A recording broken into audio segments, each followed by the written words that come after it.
Okay, it's working. Awesome.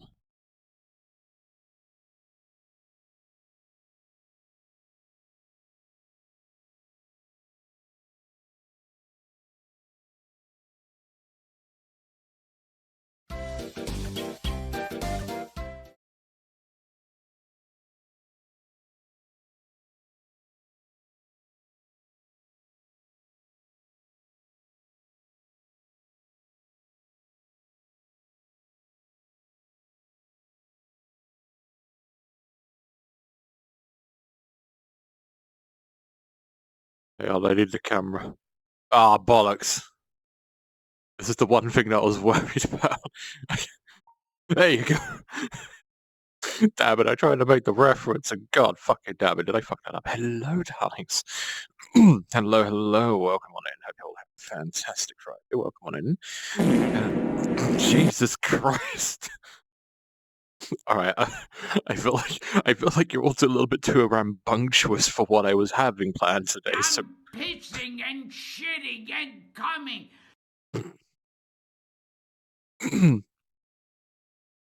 Hello, Mego. Hello, Vale. Hello, Tallery. Hello, Umbran. Hello, Vale. Hello, Umbran. Hello, Main. Hello, Onyx. Hello, Tallery. Welcome on in. Hope you're all having a fantastic Friday. Welcome on in, darlings. I have no choice but to... Oh, fuck. I love Avatar. I love SDK 2.0 Worlds, darlings. It is a... I'm pissing and shitting and coming. I love Avatar 2.0 Worlds. They are the best. Especially ones that don't have a way to turn the seat off, which is this one. I had to. Like, when it comes to everything that's been going on in our house 24 hours, I just... I'd find good grief I remember this one. Hello, Twilight, darling. Welcome on in. Hope you're having a fantastic Friday. Welcome on in.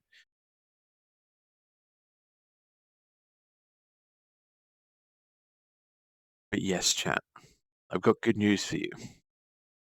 That gum you like is going to come back in style.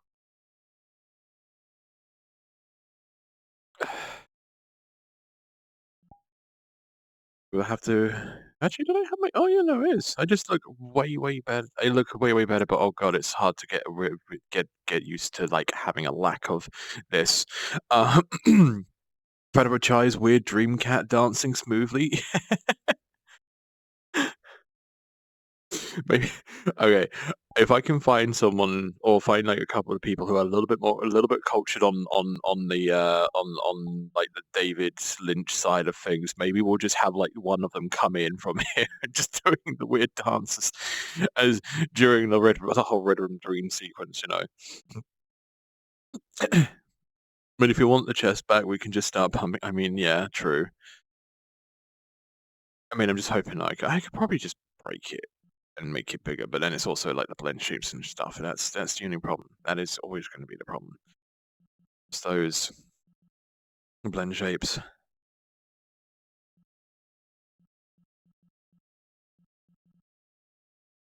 Who do I know? Oh wait, I know exactly who I can. I'm just gonna do something quickly. Hang on.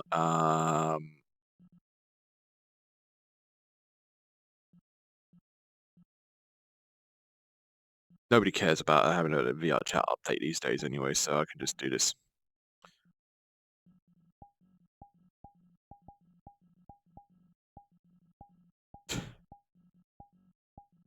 But yeah, this is kind of like a little bit of a homage stream, a little bit of a homage stream to the great David Lynch of Eraserhead and Twin Peaks fame. But also, did you realize? Oh god, that's jump. did you did you also know that he did a series of advertisements for the PlayStation 2? Which, I mean, at this point, yeah, it's completely fine within the Twitch metacosm. But also, I don't have Deadly Premonition, so I couldn't just like dedicate this Friday stream to just playing Deadly Premonition. So God's the Reverse Dance, yeah. I mean, I've watched I've watched the first season, the first original season of Twin Peaks. I got around like a quarter to like half a way through of the second season of Twin Peaks, but then this kind of stuff flipped upside its head, and I just like I do this a lot. I ended up dropping like television series, animes, that type of stuff, just because like something just takes. I followed a shiny pattern. I just followed a shiny pattern. I have just the big brain all shiny pattern where it's just like, okay, I'm halfway through something. I should probably get through the other half of things. Oh look, Jangly Keys. Now I'm on another series. Now he made the first Dune movie. Exactly. Yes, he did as well.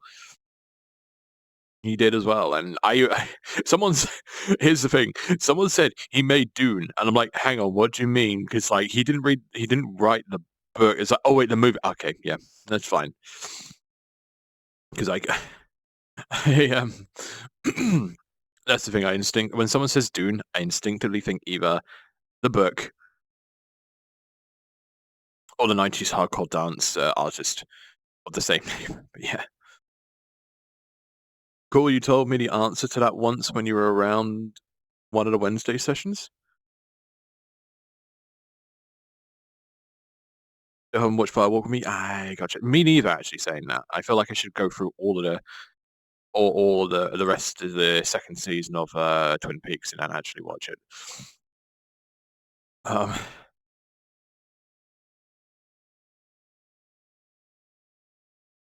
So apparently Doom was a love franchise. Oh yeah, no, like I can't even remember when the book actually came out. But it started off with the book, and then there was the movie directed by David Lynch, and then we've also had like a kind of a reboot in the past few years. Of course, yes, the shopping brand rather than the book itself. Cool, thank you. There we go. 84 was the one.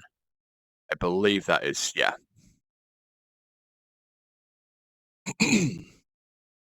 Yep, June 1984, directed by David Lynch. There you go. I have it on IMDb right here. But no,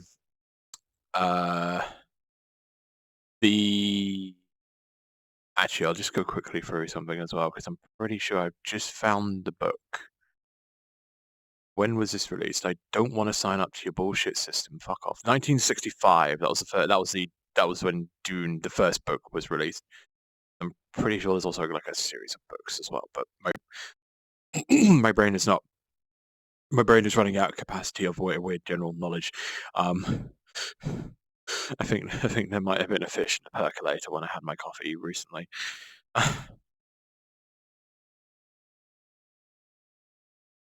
I think the book was in the 80s, 1965 from what I saw, but then again, it couldn't be. Doesn't the 1984 movie have Patrick Stewart in it? Possibly. Possibly. Let's have a look. I do have Lynch's IMDb page up right now, so there's a lot of shorts that he's done because, yeah, that's creator, writer.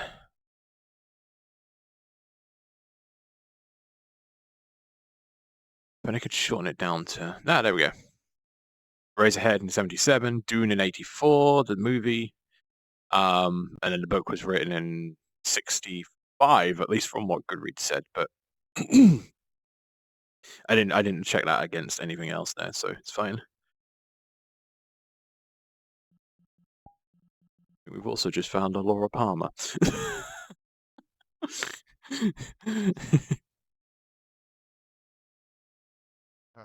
Fuck. I see. Oh, you're the perfect size. All right. I have an idea, Chrome. You are literally the perfect size. Let me go back to pin 2. Let me go back to pin 2 quick. Hang on. There we go. Everyone can see you. Feel like we could easily just get one more Twin Peaks reference if you just come in from like the door over there and just slowly dancing into frame.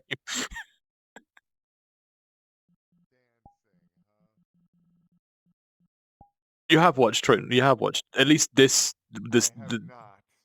Have you watched at least a scene or a parody of this scene? But you know it from reference, yeah? Nope. No? Also, hello, Anna. Hi, darling. Hate to let you down, man. Here's the thing. Out of like most of my friends on VR chat, I think one, you are the oldest. Don't take that as an insult. I do mean it as a compliment. You're good. But also too, I would have assumed that you would be the one person who would have watched Twin Peaks. Oh no, I know of it, and that is on my list of things that when I do watch it, I very likely will go, "Oh, fuck balls, why haven't I?" Because I have seen it initially got my attention when I played Max Payne, Hmm. and there were very vague references to that style of a thing going on. More so in Max Payne 2 when they had an entire world based on a theme park ride based on the show. Ah. And yeah, one of the catchphrases from that was prophetically enough, mirrors are more fun than television. Shout out to all my mirror dwellers out there. Yeah, yeah. God damn. Either way, wacky show, fucking something something, black coffee and cherry pie, something something. Yes. Copious amounts of it with a glass of water. My socks are on fire. I think the line goes. Yep. I am gonna go back to being me, though. Normal, Oh, fluffy me, anyway. no worries. Books get odd. The guy turns into a worm. It's the whole thing. Oh wait, is that Dune? Yeah. I actually haven't. Here's the thing. Like, I should really read or watch Dune because I am a bit of a sci-fi nerd. Loved You know Blade what? Runner. Hmm? Beer's the mind killer. Compromise. There's this series on YouTube called Thug Notes, where you basically got this extremely hood individual breaking down classic literature. And his breakdown of Dune is particularly lovely and salient. He gives you the Okay. cliff notes, he tells you what it's about, he breaks down to different themes and shit like that. His take of The Hobbit was also pretty cool because he just no one ever laid out exactly how much it was about greed, Gotcha. but once it was pointed out, it was like, oh my god, yeah. So definitely worth looking up. And at some point, I assume when you're not online doing your shenanigans, I'll make you sit down and watch some of that crap, Oh and yeah. it could be a fun vibe for you. Definitely up to it. Motherfucker, get me no. The audio is very low for us. I've Fucking just boosted it up a little bit. Should be at the same amount as I am right now. So, um, if somehow we do get into an argument, then actually I'm peeking out. It's probably because I have a filter on. Hang on, give me one moment. Yeah, filter at 5 decibels. That makes sense. I see the loading circle. Windows, please do not you know, do not let's make let's hope that isn't a foreshadowing of something that's going to happen because OBS already crashed. OBS already crashed oh like dear. literally as I pressed start streaming today, and most of like the video redeems and I think most of my following and such like that won't go through my monitoring side because Windows had an update and it shat the bed with like most of my audio settings. Mm. Gotta love it. Yeah, that happened too. Yeah, I had to deal with the same problem. And the most recent update for OBS caused made it really annoying for me to hook into like game apps, especially like VR chat, for some reason. So I have no idea what's going on with that. Yeah, I had to do a bunch of workarounds for it. I'm just assuming that there was an audio update, but they forgot to add something to be like, okay, everything that's default that the user was already using, don't change that. So this is Microsoft we're talking about. As soon as they put an update which changes something, that's it. There's now there's now Yeah. like another molehill of things you now need to fucking deal with. It's not even the fact that they're changing something. It's the fact that you're suddenly none of your audio devices are recognized, and you have to reassign all of them. Yep. Irritating to say the least. It is Very really much so. irritating because it's like 3 hours of like screaming into the void when you realize audio isn't working, and you start your stream, you make sure everything's working, and then you find out that no one can hear any of the other people in your Discord call. Normally that would be a feature, but in this case, no one's been able to hear them for the last 2 hours, and you're like, fuck. Yeah. Although saying that as well, saying like, you know, having your audio changed being a blessing. Like I've realized something at least like Tuesday late night. I think I just like being in Discord servers just because of like, you know, autistic parallel play type stuff.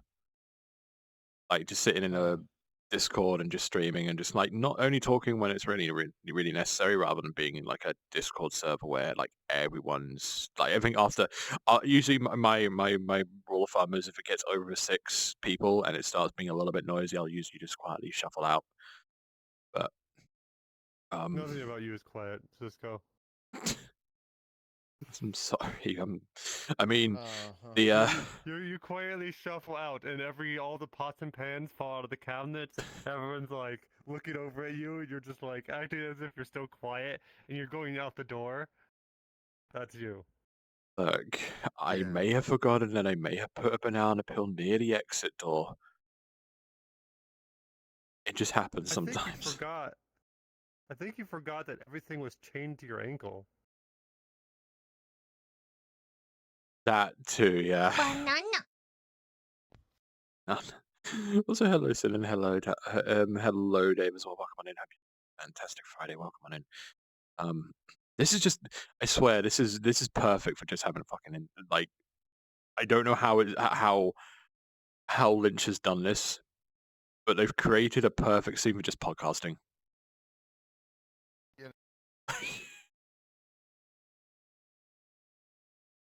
Crazy. Big vibes. Yeah. Have you Just- tried looking up? Huh? A lot of goofy podcast studio worlds to do this kind of stuff in. Although this does have that very distinctive vibe to it as well. Like I'm pretty sure once I do finally get off my ass and watch Twin Peaks, I'll flash back to this conversation very vividly. As it is, I am going to favorite this place. The mirror Because button it is is behind a- the statue. Is it the statue? Oh, there's a button behind the statue that activates the mirror. Oh, okay, so it activates it. Gotcha. I didn't even see that. Like so this has like technically 2 rooms that's just separated by a corridor, um, which you can access from like just over there, and it's a different red room. And I'm assuming like Huh. if my limited knowledge of Twin Peaks is anything to go by, I think the one on the other side may be either the reboot room, as in like the one that they made in 2016, 2017, 2019, somewhere like that. Chowell definitely. Correct me on that, but it could also be the one from Firewalk with Me as well. That was the thing you said at me that got it. Yeah. All right, I will be right back. Okay, no worries. You can't say that and have me not investigate, man. I dropped it because I thought going back to the references. Oh god. But yeah, hello Dave and hello some darlings. Welcome on in. Hope you're having a fantastic Friday. Welcome. But like I was hoping, I'm assuming that they're probably still asleep, because they are one of my moderators. But like, I know that 2 of my one actually, I'm pretty sure one of my moderators has already watched Twin Peaks, but the other moderator, one of my newer moderators, made a reference to Twin Peaks without even like they made a. I don't know. Can I hop on? Yeah, sure. Go ahead. Unless you want to join my podcast in the middle of the night. I don't think so. Lord. You know, that is a very different vibe. Hmm. Not gonna lie, the red light and everything like that, and the different tunes. Yeah. I just Either felt like I way. wanted to murder people in that room for some reason. Just really dark urges.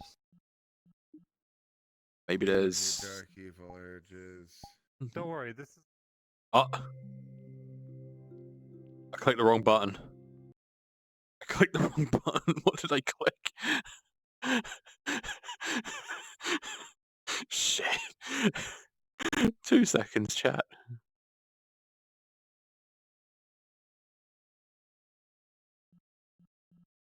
I'm hoping I can still jump back onto them.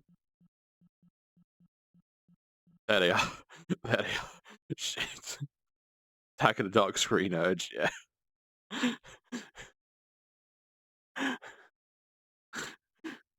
I don't know what I clicked. I don't know what I clicked. I think I might have accidentally clicked one of them. There they are. I didn't die. I clicked the wrong button. I, Oh. Oh, I okay. I think. owe Chrome $20. Bet. I think I don't know what I clicked. I think someone either sent me like an invite request to their world, or I just didn't read and I clicked the wrong button and I was like, wait, why is the screen going dark? Oh shit. Now I remember why. There we go. Fair enough. It happens. It's fine. Not professional in any way, shape or sense anyways, but You got 2 hypnotists on your talk show. Yeah. This can only end in a lot Is of it- things, actually. Honestly, it's just True. you just make a gesture at Cisco, and Cisco's like zonked, and you're just like, no, now audience, you're now going to be hypnotized. Right? Well, And they're Cisco saying that. can't stop me. True, yeah. Which, Everyone double-edged unsub from sword. Cisco and sub to Aona. Reverse raid bullshit or something like that. Fucking dumb. That would be one hell of a fucking dick move right there. Oh, it's funny you bring up hypnosis as well, because like I think there's a couple of scenes that involve hypnosis in Twin Peaks. I know that there's one which they talk to Dale Cooper, the main investigator of the case of Twin Peaks. I think they talk to like I think it's like a doctor or coroner or something like that. Again, it's been a while since I watched, but it's a the doctor actually starts doing self-imposed hypnosis with an actual like tape hypno file, which is very much like an old, very much old relaxation induction. I have to remember which episode it is, but or even find the clip of it and just show you Yeah. two just to see. I would love to see that because that I could fuck with some people. Granted, I need to watch the whole damn thing, but if I had just enough context to really put this place to proper use, I could pull shenanigans. Just- I could pull shenanigans. Just imagine being like pulling the same stunt or the same shtick that happens in this room, where it's like the whole talking in reverse, but then they've reversed the audio. So when they talk, they're talking in actual English, but since the audio's been reversed from them talking in sounds reverse, weird. it sounds weird. Yeah. Yep, no, my first girlfriend fucked around with that just randomly. I remember that. Oh yeah. And it was quite a adorable little trick. And dear God, that would be a fuck of a thing to do to someone if I made files or something like that. That would be a goofy thing to throw in there at one point. Yeah. Dear Lord, that would be a motherfucker of a way to do a change in context. For Mhm. whatever reason, a change in a head state. As in, hang on, Umbrin, are you talking about the hypnosis part, or are you talking about like the audio reversing to reverse? Yeah. I feel like I did. I feel like I did the best of my ability to even explain that. it's it's really really interesting how that's done, and I was very very tempted like before stream to make just like a little tidbit like yeah because on uh on Tuesday I started modding Balatro, like modding like all the sound files as like literal brain rot sounds and such like that into it. And I did a little tiny trailer for the stream that I did on Wednesday, which is just showing off what I did. I was tempted to do the same with today, where I try and recreate the scene from this room and recreate the Uh-huh. whole talking in reverse and then reversing the audio so they're talking in like actual English, Yeah. but it sounds weird, that type of stuff. But I got lazy. Double backmasking? Would that be the word for it? Possibly 'Cause I the know audio double reversal. backmasking Mhm. is what you do if, heavy metal songs played backwards, satanic messages. That's Oh yeah. backmasking right there. Mhm. So if on the other hand you talk backwards to play it backwards, that would be double backmasking. I think I think that's probably they the closest we're going to get to a professional name of it until I decide to Google, which I'm kind of lazy right now. So fair enough. Motherfucker fuckity fuck I yeah, hate this this world is hate. pretty old, and It does not have a toggle for seats, does it? That's not what this is. I don't No. think it does. No. That's Oh, just there's a main. sorry. Hey, fine. Oh. Oh, What you was this clicked on the uploaded? chair. Yeah. Oh, 2022. There we go. Yeah, You that's are why. now in your happy place, Cat. Congratulations. You are in Cisco's cleavage. Can I Such grab? a terrible fate. Ah, damn, I can't even show you. It's If you're because in like, Devore, you're inside of Cisco. God, I was about to say don't even start that, but I don't even think any of my chats in Devore, which is quite surprising being a furry. Unless they haven't Huh. told me, then well, we're gonna find out very very soon. Like, there's a lot of Oh people in Devore, they dear. just don't know it yet. True. Yeah. I mean, to be fair, VR chat is a place to randomly find, and I agree. Gotta love broken seats. Yes, as in they fucking blow. So, in the other realm of sublime random pleasures, I forgot to turn on my fucking index fan Oh no. and didn't realize it for the. Hang on, go to the right tab on here. Eat a dick. 2 hours.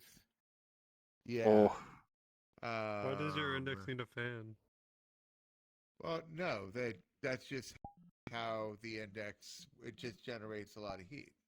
Does it? And this fan, yeah, the fan does a decent job. You don't actually like feel it on your face unless you're like my dumbass and you leave it off for 2 hours and then turn it on, and then you can feel the change in temperature pretty quickly.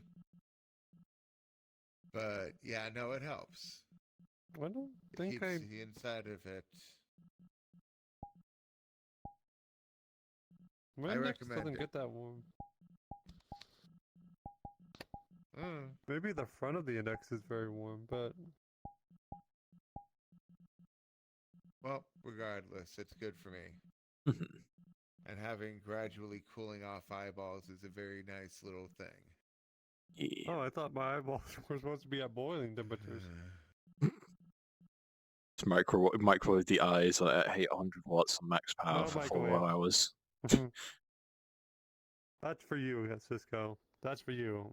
I don't microwave my eyeballs, but you can microwave yours. Yeah. I just like it when the food spins.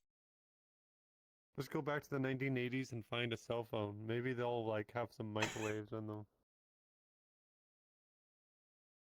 Wearing a giant fucking cell phone as like a VR style headset. It's like, why can't I see all the fucking giant big breasted furry women on VR chat? It's like Cisco, you strapped a fucking bag phone to your face.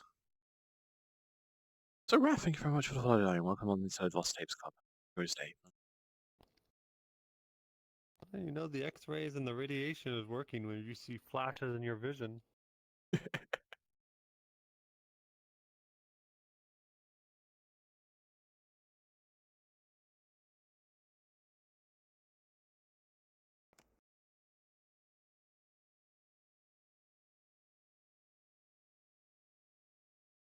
try my best to avoid work chat, work talk today because it's a mess right now. Tip number 1: don't talk about work. Yeah.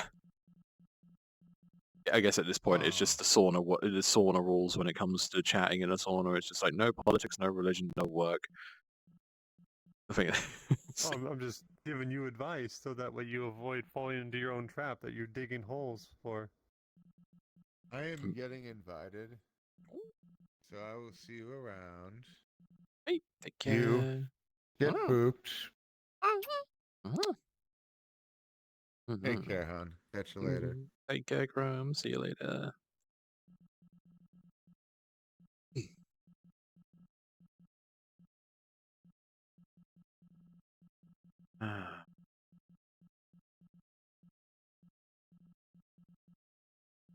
Yeah, nah, it's a mess, and I can yeah, better not talk about it, or else I'll just get my lacy panties in a twist once more.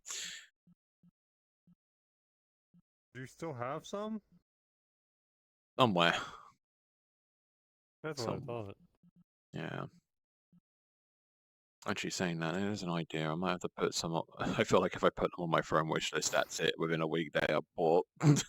Have to explain that one to. Actually, I don't even need to. Well, I have to explain it to chat, but they don't even care. They'll probably just call it adorable, and I'm just like, whatever. I'll write that. I'm a 31-year-old dude who's in no room with a fucking microwave on their head. I'll take any compliment that gets thrown in my way. Look, what you put on your throne is just purely for entertainment purposes. I put a pair of American bald eagle panties on my throne. They bought that shit. Oh hell yeah! And I got an American flag skirt in there, and then there was the flag pants, and then there like the whole American assembly of like America. Except the funny thing is that I'm like very anti-American. Yeah, nah. That's the real joke. God, that's a mood as well. Especially with the TikTok ban that's coming in literally this Sunday now, which is it's been fun looking at that. Not as in like a political standpoint, but seeing what the American users of TikTok are doing, because the American government's like, we're banning TikTok. So what's your alternative? Use Threads. Well, Threads is owned by Meta, and Mark Zuckerberg and all that bullshit.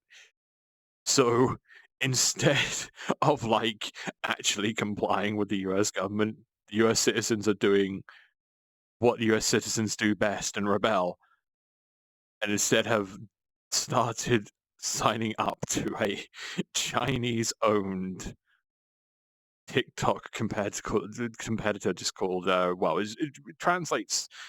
So it literally translates from Chinese into English to Little Red Book, but people have been the Americans have coined the app name as Red Note, which the Chinese original name is Xiao Hongshu, and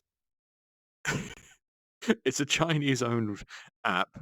Having to follow Chinese. Yeah, it's like going from one Chinese-owned app to like almost like the next extreme of like Chinese-owned apps, because it is owned and monitored by the CCP. So a lot of people have had a few people have had a culture shock when it's come to it, but also like the Chinese users of this app have welcomed the Americans and like with open arms. It's so adorable to see, but also just seeing them like literally rebel and be like, well, we don't really want to go for an American owned one because you'll steal our data and use that for advertisement purposes or whatever you're using big data for, because data these days is worth more than gold. So we're gonna just give up. We're just gonna just do the next thing in spite and just give our data over to the Chinese government. Which is, I don't even know if it's worse or better. It's like kind of like, yeah, at this point it's just petty. Yeah, I feel like it is petty, but just goes to show how favorable like Meta and Mark Zuckerberg is in the US, well, mainly the US eyes, but also in just the Western world eyes. It's crazy. And I feel like I've gone so deep into like the serious talk. I need to somehow just do like an Eric Andre kind of like skew with like handbrake turn of a thing. But the problem is like the one thing that I can only think of is like doing what on was it? I think it was like it was interviewing. It was interviewing Steve-O, and he was just like he asked Steve-O about like the dollar being like the gold standard and like the history of that, and then turned it. It's like, have you ever done it with a trans girl? I can't. I don't think I can. I don't think I can do that. Like, What the fuck? I zoned out half of that thing and I just heard you say the end of it, and I'm like, what the fuck? This sounds horrible out of context. I just got the message out of I mean, context.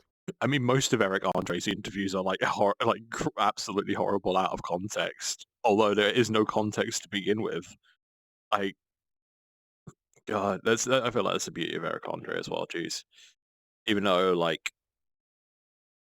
I haven't seen that much of him recently. Or at least anything that he's done.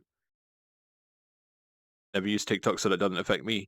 I mean, here's the thing. I use I use TikTok here and there for like advertisement for my streams and stuff like my videography, my streaming, my photography, my video and photo editing on other sites as well.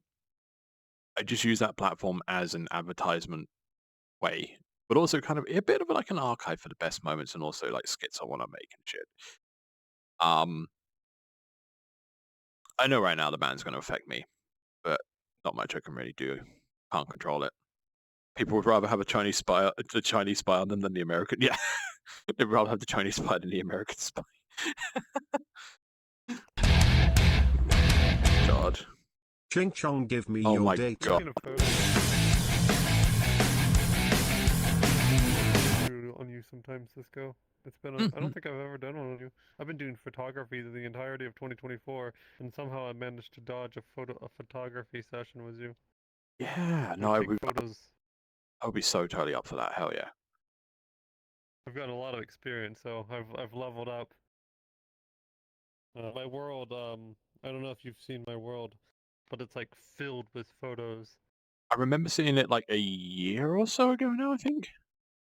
Might have been the beginning of this year, possibly, because I do have a clip from being in that world, but also seeing like all the photography and everything. Definitely would love to see how Beginning of you've this? improved. Was it like Beginning? was it 2020? I can't even remember. I might have to go I through my think so. clips I don't. because I do have like a clip or two from when I was in that world. I don't think we spent any time together recently, so unless you went on your own. No, we haven't actually saying that. We need to change that. Yeah. I got a new collar system in there too. It's made by someone I know. It has consent system and everything, so you can't put on any random person. You don't have to worry about someone just like flopping it down on your neck and being like, "You're mine," and then running off with you. You have to consent. Yeah, no, that's the best way to go about it. Like, because in my opinion, the collar system that people put into worlds, at least like 99% of worlds, is just hate it. It is the worst. It is the worst like prefab asset for VR chat worlds ever. Honestly, is again the consent is completely gone, and people will just like exploit that. Be like, haha, you wear the collar now. I'm just gonna like pull play space move up to the top and then just leave you dangling on the roof, or just be like, well, the usual stereotypical furry like top bottom forced dynamic that I also hate. But yeah. God. I'm looking Mhm. to acquire the Udon Tycoon's book system and then introduce the books to my world and then use it to make a bestiary or something like it of all my friends and have a page with a picture of of a person and have a description about them. either as if they're a creature or something to say about them, and you can just look through the book. It'll be my photography and my descriptions, and it'll be really nice. It's Hmm. an idea that's in progress. Sounds really, really sweet. I honestly can't wait to see that. Hell yeah. Can't say that. Yeah, just be a little bit careful with that one, mate. But yeah, hello, Caddy darling. Welcome on in. Hope you're having a fantastic Friday. Welcome on in. Having a good, yeah, I'm having a relatively good day. Like I did the food shopping today. I went out and interacted with the human populace. That's always a mistake. But yeah, did that. Yeah. Never really thought that would be the DK64. Oh god.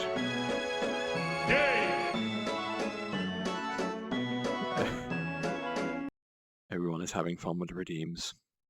I actually saying about the redeems as well. I did put a new one for 75-bit as well. Because I was going around and thinking of some stuff, but also like I don't know whether or not the US have been exposed to them yet, but do you know of a character called Philomena Kunk? You mean Kunk Goes to Britain or Kunk Goes to whatever? Kunk, yeah. Yeah. I was familiar with it about a year ago. The funny that you just say this because someone just DM'd me on Discord like 6 minutes ago asking me the same question, and they're completely removed. Oh no. So like, a German friend of mine is like, "Hey, have you heard of exactly what you just asked?" And I'm just like, yes, I've been meaning to watch it. The comedy style of that act is just so. I love it. I love comedians or actors that are incredibly smart, and they use that to their advantage to play like dumbed down characters, or like, in quotation marks, stupid characters, but they're actually like incredibly smart. Even to the point where like they can be, oh, you're gonna join a friend. All right, take care, mate. I'll see you later. Yeah.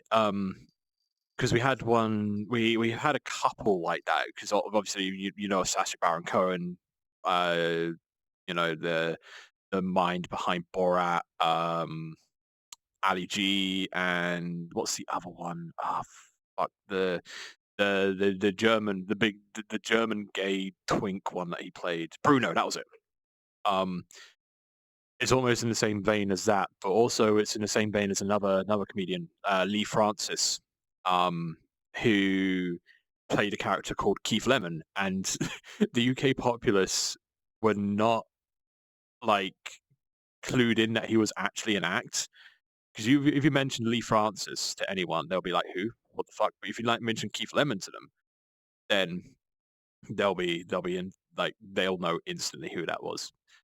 But I I added so someone did a green screen of like the one scene of Philomena Kunk at the art, like was looking at this one art piece and being like, "What the fuck is this?" And I've added it as a 75-bit redeem on my channel. It is said that King Arthur came alive. Yeah, yeah.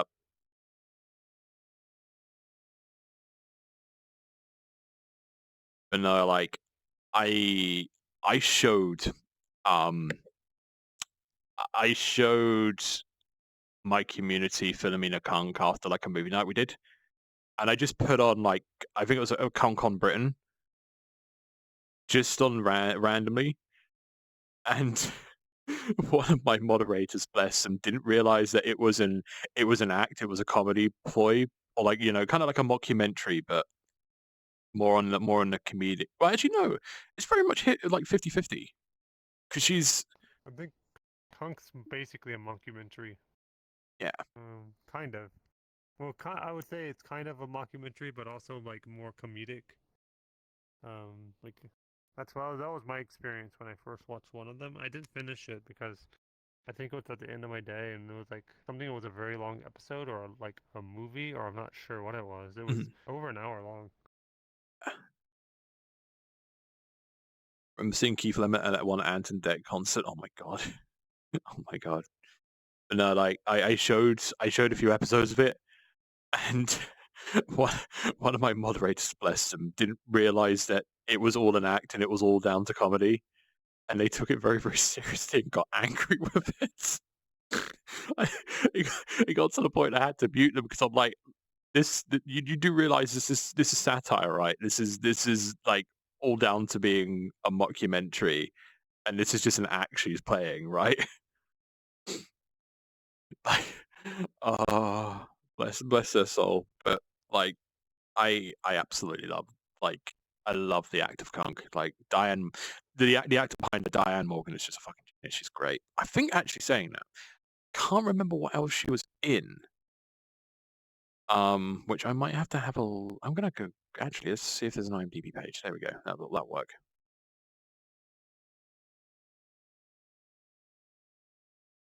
I'll have a quick look. Curious. I swear I've seen her face before.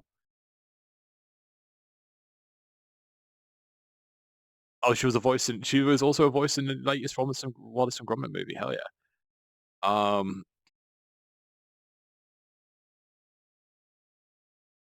Because if I remember correctly, I'm pretty sure she started the character started on like Charlie Brooker's comedy show, like Charlie Brooker's Weekly Wipe. I think it was also News Wipe as well. Started off on there, and then just ended up having her own spin-off, and she just went from strength to strength with that. Okay, Cisco. I've been in VR for 13 hours. I need to get off. Oh, no worries. No worries, darling. You take care. It's I'm good not to an see you addict, once I more. promise. Yeah. Just say that when they come with I'm not the an straight jacket, darling. It's fine. That's Talon's job. That it is. It's like, oh, they just whooped. They just poofed. It's fine. Oh, see, yeah. Remember seeing Keith? I already read that. Hello, Goth, darling. Welcome on in. Hope you're having a fantastic Friday. Welcome on in, darling. No, I going back to the Redeem. I'll show you quickly because I haven't actually tested this out live. So, where is it? It's that one. It's that one. I go press play. What the fuck is this? But yeah, no, I had as soon as I saw that scene, I'm like, I needed to add that to the Redeem. So you can do that for 75 bits. The low price of 75 bits. God, I swear right now. this has been the most intellectual style fucking thing that I've done for so long. Like I don't know how this has happened, but yeah. Technically still slightly sick. Oh, darling. Hope you get better soon. Thank you very much. Although saying about that saying, going back to it, I'm just going to push this a little bit downwards. Don't get too excited, chat. There we go. But no, like saying about like being sick and that, I actually faked a little bit of sickness today. So doing the food shop. Famous international European style supermarket, which is not the one that the American has. Actually, I don't even know if America has a little.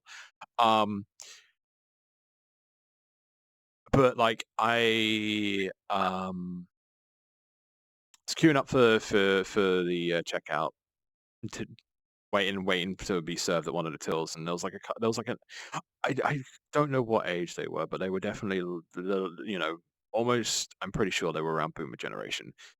And I don't know what it was, but they were like a little bit uncomfortably close to me.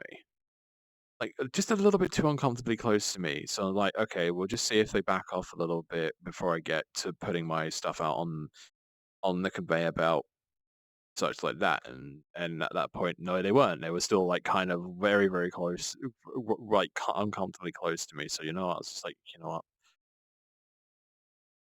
Let's just spontaneously get a sore throat, or just like act like I had a sore throat. So I'm like, fuck it, okay, let's do it. So I get a little bit of distance. So I was putting one item down. I just started just like faking a coughing fit, just like clearing my throat. Even like funny enough on the shelves that they had on like by the conveyor belt, they had cough and flu medicine, so that was even better. So basically, I, I was just like coughing, hacking, and just feeling like acting a little bit weaker than what I was like 5 minutes ago. Just to like be like, okay, you need to back the fuck up.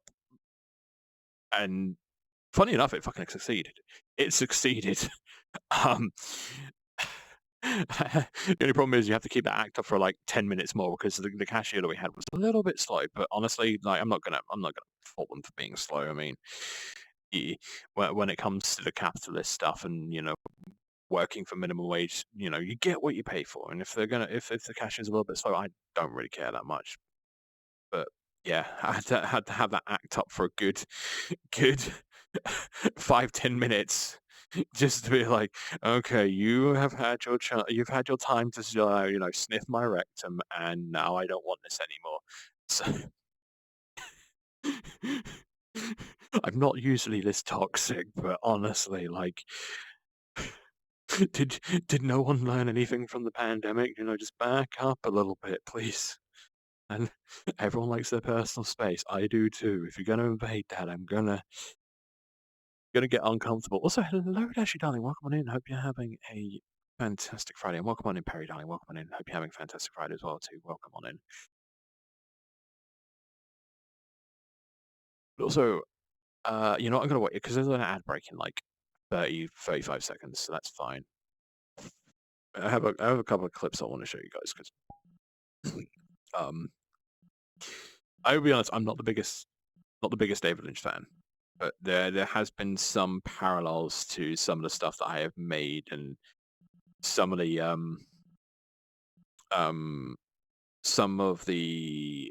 scenes and some of the things that Cage. No, it's not David Cage. No.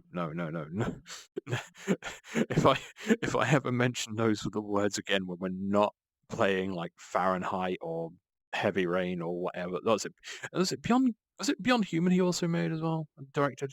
Yeah, if I say David Cage by accident instead of Lynch, just slap me, please. No, there's a couple of things I want to show because like there's really, really good. I mean, from what I watched of Twin Peaks, the good scenes are like absolute bangers. They are really, really good. Like Cage does really good surreal stuff, and I definitely do have resonance when I do see his weird obscure things. It's great. But no, there's one scene from Twin Peaks, and there's also one one talk that he did during a interview about ideas, which I ended up watching. I watched like a ton of like compilations of David Lynch talking through interviews or like behind the scenes stuff of him working on projects. Mainly, I think it was mainly Twin Peaks and such. It's great. Only good game he ever made was Indigo Prophecy. Was it Indigo Prophecy also the one that's like called Fahrenheit? I was going to say Fahrenheit 9/11, but I think that's Michael Moore. Yeah, I think Fahrenheit 9/11 is Michael Moore. Never mind. Oh god. I think it was like Indigo Prophecy, but it's also known as Fahrenheit. Some other places, if I recall correctly. Maybe I'll have to look through it, but no. I did play Heavy Rain back in the day. I played it I think I played it twice in all my life, and the first time I did, I was ill. I was ill with like cold and flu. Couldn't really do anything. I still had a PlayStation 3, had Heavy Rain on the PS3 because people were like, "This game's fucking great." First playthrough I had wasn't too bad. Kind of enjoyed it a little bit. But then I've seen Lucky Bun play it, and earlier in their career, I saw Buff Pup play it. And there is one scene. I think it's Fahrenheit in the UK.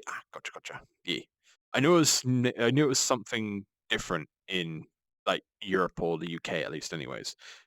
But no, there's one scene that will always resonate in my mind because I think everyone lost their shit because they were paying attention to what was happening, and it's in the apartment fire scene of Heavy Rain.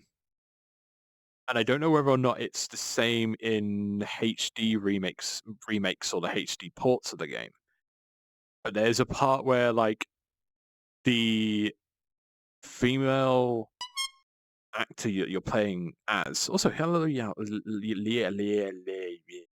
darling. Welcome on. I hope you're having a fantastic Friday, and welcome on into Lost Tapes Club. I hope you enjoy your stay. But no, there's one scene in it where you're playing as a female, and you need to try and get out of the burning apartment as it's been set alight by the killer to try and cover their tracks because you now kind of know who it is. And there's one part. It cuts to one like 3-second scene, and like it's all the rest of the scene is like she's panicking, she's trying to work out how to get out of it, and then it cuts to one camera where she just like pushes a lamp stand over like a human sized lamp stand over, and she's not pulling any expressions. It's just like so quick, so fast, and just like no emotion whatsoever. It caught everyone in chat and buff off guard, and we're just like losing our shit. Like any sort of seriousness from that game was just instantly wiped away from just that one microcosm of a scene.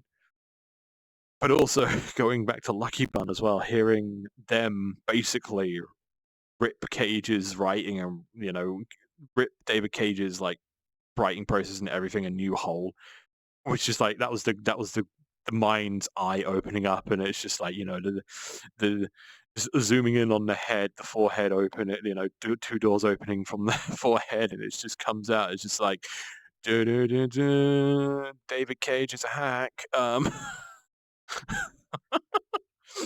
Also, hello, Raphael, darling. Welcome on in. Hope you're having a fantastic Friday. Welcome on in, darling. Right, I got to see if this works. I got to do some little bit of jiggery pokery, and then actually I've got a window capture here. That'll do. Actually, let's not open that up. Let's not like show that on OBS just in case.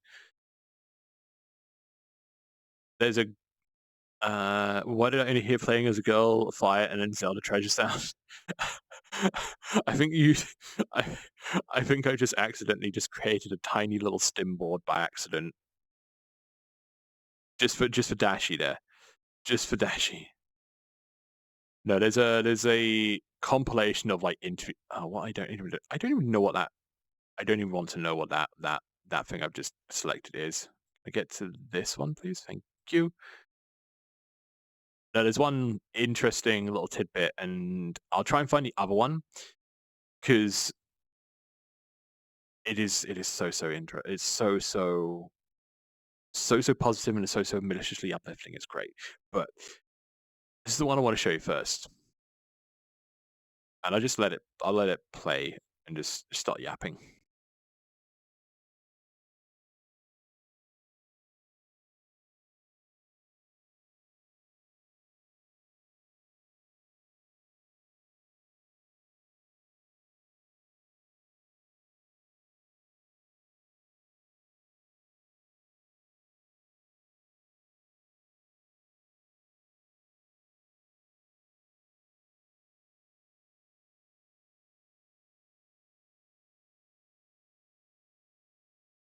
Forgot about the dead body. I do apologize there.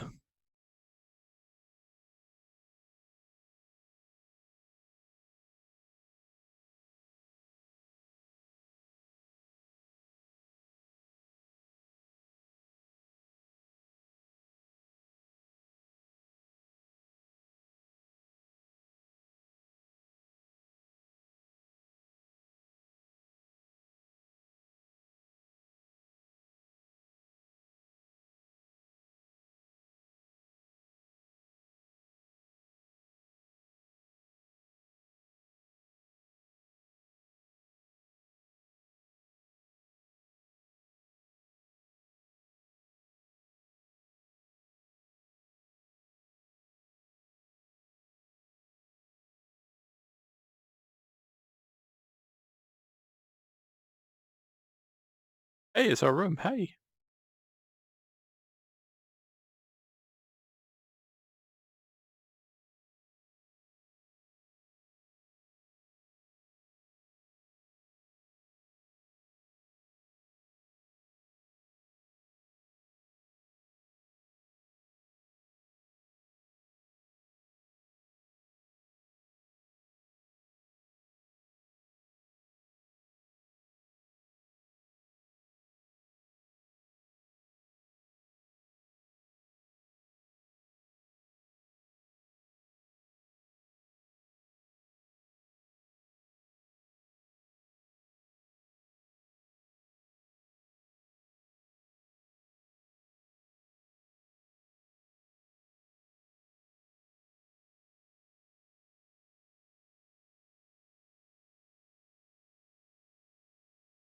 like, I would suggest everyone who's a little bit curious about David Lynch, go and watch that video in full.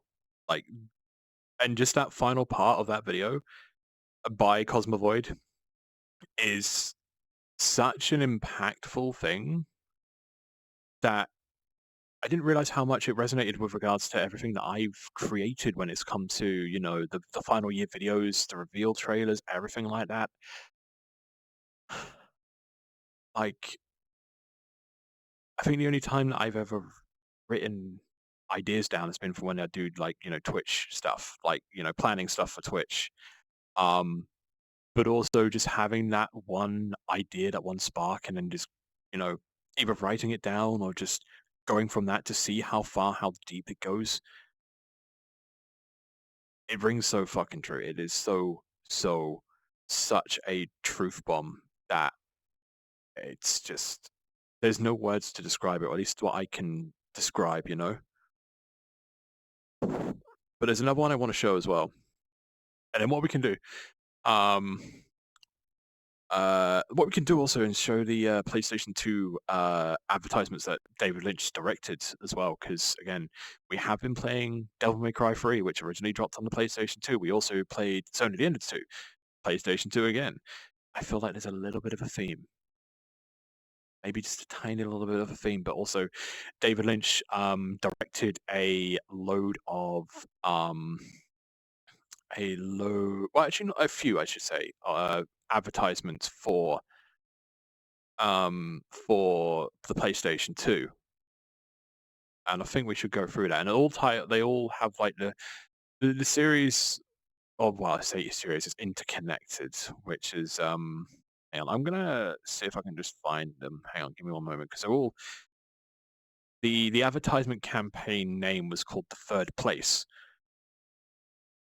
I was even a making of doc from 2000 as well. And I'm surprised. Maybe it was on their Twitter account, but I haven't actually like checked. I don't check X. I don't check Twitter at all nowadays. I just let that thing rot. I do have an account. It is inactive. It is locked, mainly just for not preservation purposes, but mainly just so someone doesn't come along and be like, "Oh, this Zed's List Pico celebrity on Twitch doesn't have a Twitter account, so now I can take that name and just spam malicious bullshit and such like that to like defame them." Also, hello, Hyper Darling. Welcome on in. Hope you're having a fantastic Friday. Welcome on in, darling. Why do I only hear Boop playing as a girl and fire and Zelda Treasure sound? David Cage. That's all I'm gonna say. David Cage. Also, what gun are we talking about? None specifically. Like, so, the whole explanation of the title for the stream is just one line, or rather one reference to the series Twin Peaks. Because that was one of the TV series is slash. Actually, it did have a movie. It had Firewalk with Me. That was another one. But that was like one of David Lynch's most well-known creations. You've also got Dune, the original 1980s movie. You've also got Eraserhead as well, that he directed that movie. But I know him mainly for, well, first of all, I know him for being parodied by like The Simpsons as well as Family Guy, as I found out very recently. But also, actually, no, he's been parodied twice in The Simpsons, because there's a scene where Chief Wiggum's trying to figure out, like, I think it's during the Who Shot Mr. Burns episodes, where Wiggum falls asleep and he comes to this room and it's Lisa Simpson doing the whole shtick of like the small man in this room where there's a lot of iconography, but Wiggum doesn't get it at all. So Lisa's holding up like a burning card, and it's like, you know, check the suit, check Burns' suit. And it just gets to the point where Chief Wiggum is just so absolutely blindly oblivious to what Lisa's telling him. And it's just like, the suit, check Burns' suit. And then it cuts out of that dream. And it is like, and then one of the other officers comes over to Wiggum is like, we should just, we should probably go and check Burns' suit, right? And then Wiggum's like, did you just have the same dream with the girl and the card and everything? It's like, just a retort of, okay, I'll drive.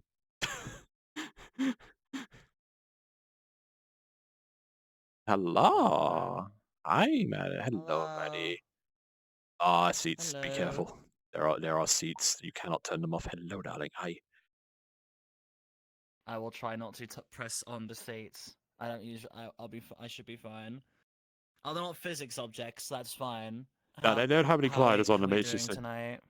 yeah, not too bad. Just been making as many David Lynch references as I can remember. Which is I don't know many, but I appreciate his work. I appreciated his work at least. So Mhm. Funny enough, it's like almost coincidental that you jumped in because like I was about to show the scene from the reboot of Twin Peaks where I he's. watched a bit of that actually. Mhm. Do you remember the scene where he's talking with Diane? Oh, it's been fucking years though since I've seen it because the reboot came out in like 2017. So like you can probably imagine how long it's been since I've even thought about it. Oh yeah. Mm. It's like where Lynch is playing the FBI. He plays I a can't deaf remember. guy. Yeah, he plays a deaf He FBI plays a agent. He's deaf guy. I talking know that with one. Diane, who's transgender. Mm. Oh. And he was talking like, when I remembered you from your previous name, you were quite a wild one in this thing, but you were a good agent. And sure, I had enough dirt on you to fill the Grand Canyon, but I never used a spoonful. But as when you changed and the other agents were mocking you, I told them straight up. I told the clown that the clown cars, what's it? The agents, the clowns themselves, basically, to fix your hearts or die. Oh fuck. Okay. Well, we know where his thoughts lay for the trans community and just trans people in general. Oh yeah, like that. I didn't even see that scene until someone posted it in the whole flood of like tributes and heartfelt messages to him, and I didn't even see that because I watched the whole first season of the original Twin Peaks. I got like maybe a third, almost a halfway through the second series, but never finished it. And then watching that,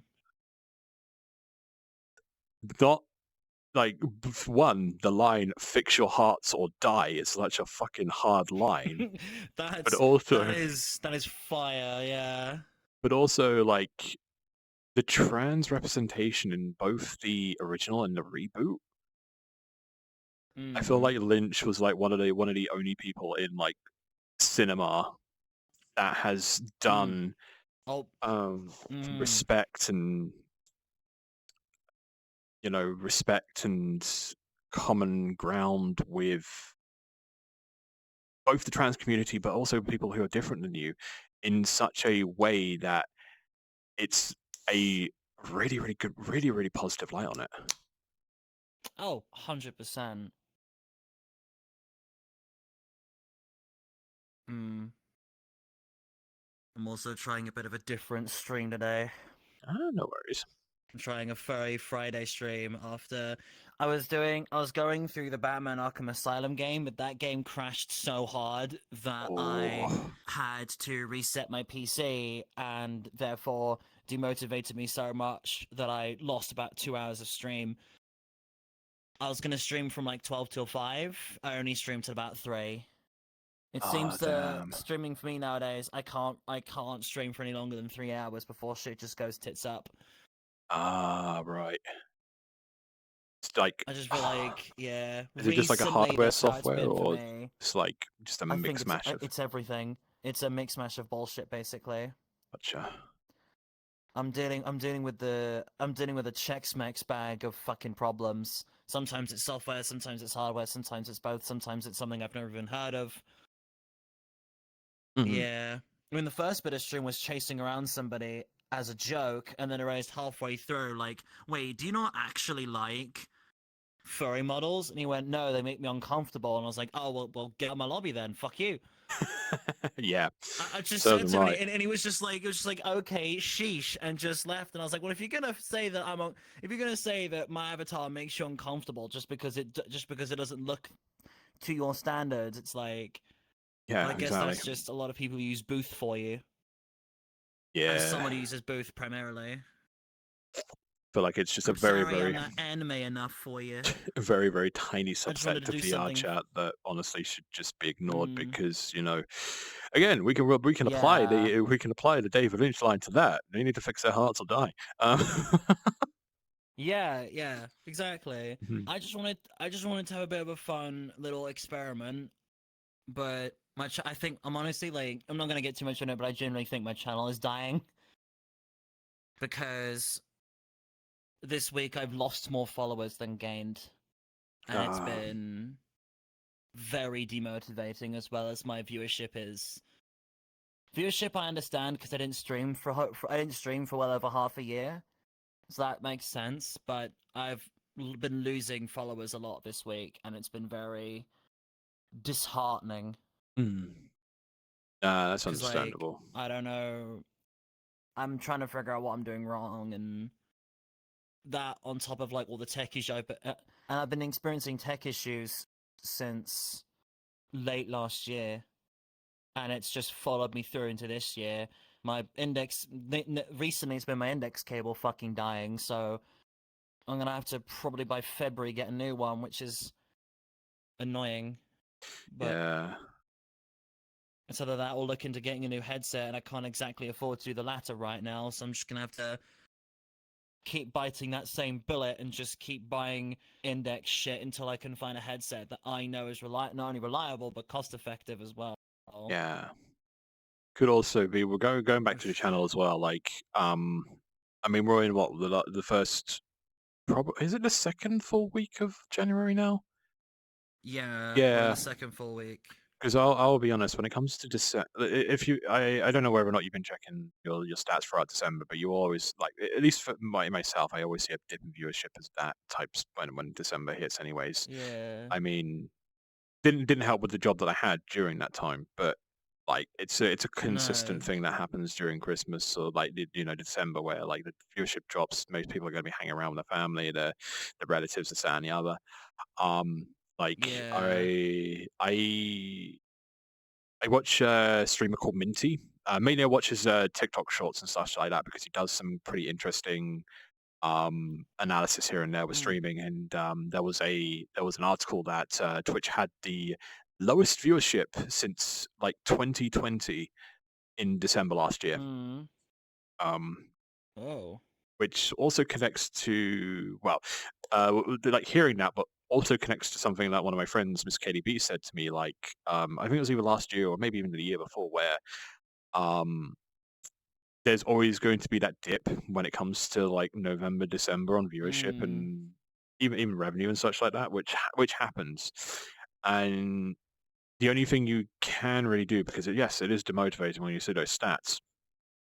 The only thing you can really do is Mm. just ride that dip and just have that as like, Well, I've been. That's always been my approach to it. That's always been my approach. Just keep going. Even if I have to switch it up a bit here and there, that's what I did with today. I thought, well, I want to take a bit of a break from the shit show that was last Friday, so I thought, fuck it, I'll see what a furry stream does, and so far it's been relatively positive in chat since I started about 30 odd minutes ago, so I'm not exactly complaining. yeah. The lost in followers almost each stream though since Wednesday has been a bit not great, Yeah. but I'm trying to deal with it. This is the first time this week I've actually been vocal about it because it's actually been hitting me quite a lot mentally recently. It's like, yeah, I took a break, and yeah, some people might have forgotten me, but like, I knew that was going to be a thing. Yeah. Like, I don't know.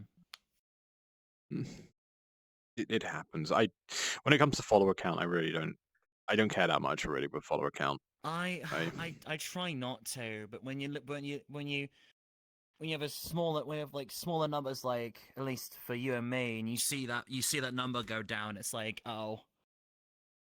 okay. Yeah.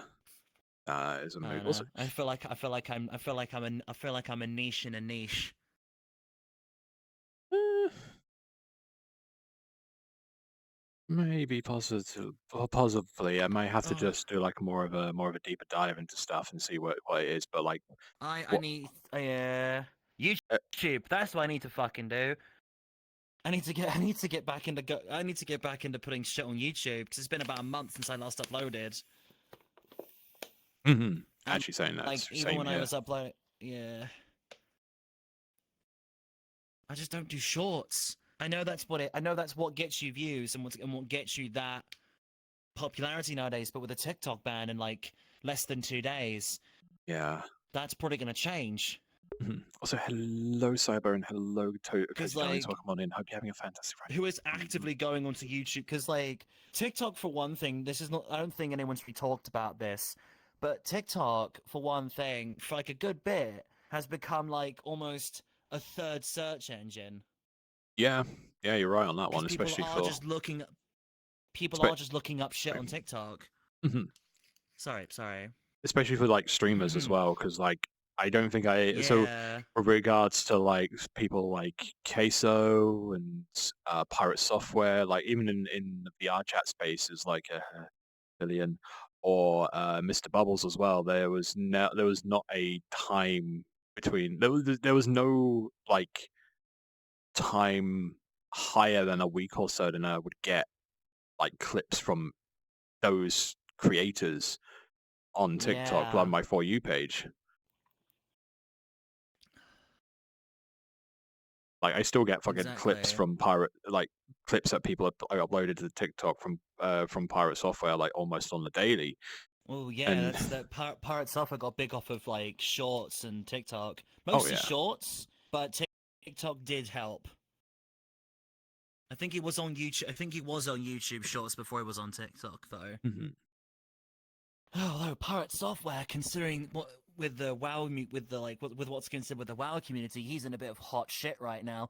He's dealing with it well, but he is dealing with it like a grown-up would. Like, I Yeah. can't fucking believe like everyone out here is being so dramatic over basically nothing, and he's Yeah. kind of just he's handling it like an adult, and people aren't really seeing it that way because no, I don't think I've had a creator in a very long time that has seriously dealt with stuff that's been pushed their way like he has. Oh yes, yeah. He's always been Mm. he's always been professional. He's always been pretty grown up when it comes to dealing with stuff, even like the general stuff of him talking about some of the more of the goblin behavior that his viewership and his fans have done during stream, but also just seeing Oh. the whole Mm. shit go down with the what I'm going to call the bad pull incident, which honestly um Bad pull incident. I yeah. haven't really been following the drama. I just keep So seeing random tweets on Twitter about being like, "Oh my god, did he actually talk to Asmon about Asmon being Asmon?" And like, yeah, he did as an adult because if he didn't, it would just get swept under the rug, and now he's getting yeah. shit for it.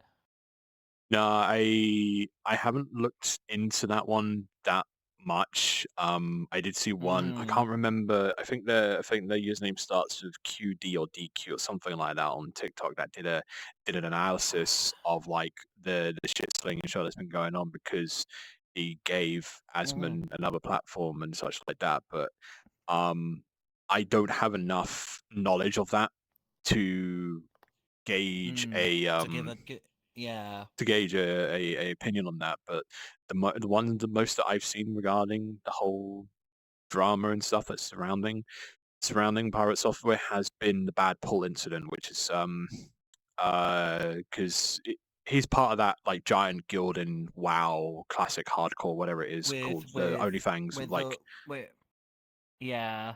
Where uh, the group of WoW players that made me realize Soda Poppin was still like alive. Yeah. I completely Yeah. forgot. I'll be real. I'll be real. No offense to Soda Poppin', but I had completely forgotten about him until recently. Oh yeah. Yeah, he hasn't been in that much in relevance for quite a couple of No, years, and then no. boom, I mean, he just pops out. I'm assuming he still gets like decent views on wherever on wherever he Mhm. fucking streams now. But I mean, the last time I, the last time I remember anything from Soda Poppin' is a couple of things. He hates styrofoam with a passion, like genuinely fucking hates it. Because I used to watch a lot of his fan unboxings on his channel, and he fucking hates it. Tries to avoid it every time he can. And the second thing was, oh fuck, I had it. Oh, it's completely gone now. I had two things and it's gone. Also, someone in my chat, IMuseVR, just says, going back to the TikTok thing, I wonder if though, if you just change your location on TikTok, does it still get banned? You think? Because I'm from France and all my best TikTokers are Americans. So yeah. So to touch on that, I read that even if a U.S. citizen was to use a VPN to change their location and to still keep using the app, they'll get tracked and they'll get sanctioned for it or punished for it if they try to use the app after the Wow. ban. Although I still think what will happen right now is people will try and start selling their phones like what they did with the Angry Bird app when that got banned. Oh yeah, when Flappy Bird got banned and people Like started, yeah, here is 'cause a US Apple iPhone 15, whatever the fuck you want, whatever the fuck there is now, because I haven't followed Apple phones for a bad decade now. Ever since well, controversially, one of my first ever Samsung phones was a Huawei, and I got that phone like a good year and a half before its Google license got stripped. So I had to switch it. Ironically enough, I switched to I switched to a Google phone. And I haven't really looked back since. Mhm. I'm on like a 7 Pro right now, I think, and there's like we're in like generation 9 of Google phones. But yeah, so what I think will happen is it's like Americans will probably Americans who have TikTok still on their phone will probably try and start selling them as relics. Yep. There's also potential talks of the ban being pushed back by about roughly just under 300 days. But I don't know how true that is. It was confirmed at like Senate meet or whatever the fuck those meetings. I'm not a political streamer, so I don't really understand that kind of thing. I We're wanted not to point that Hassan out now. Arby. We are far from Hassan Who? Arby. It's fine. Never heard of them, so I guess that's a good thing. Ah, okay, yeah. Yeah. Calling it now, they're gonna keep talking about the ban only for Trump to save the new generation by preventing the ban either the day before or on Sunday. Probably not. Only time and time only. It means to Probably ask why not, but exactly only time will is tell. TikTok Only getting time. again? What? I can't remember. That Politics messaged me mainly. weirdly.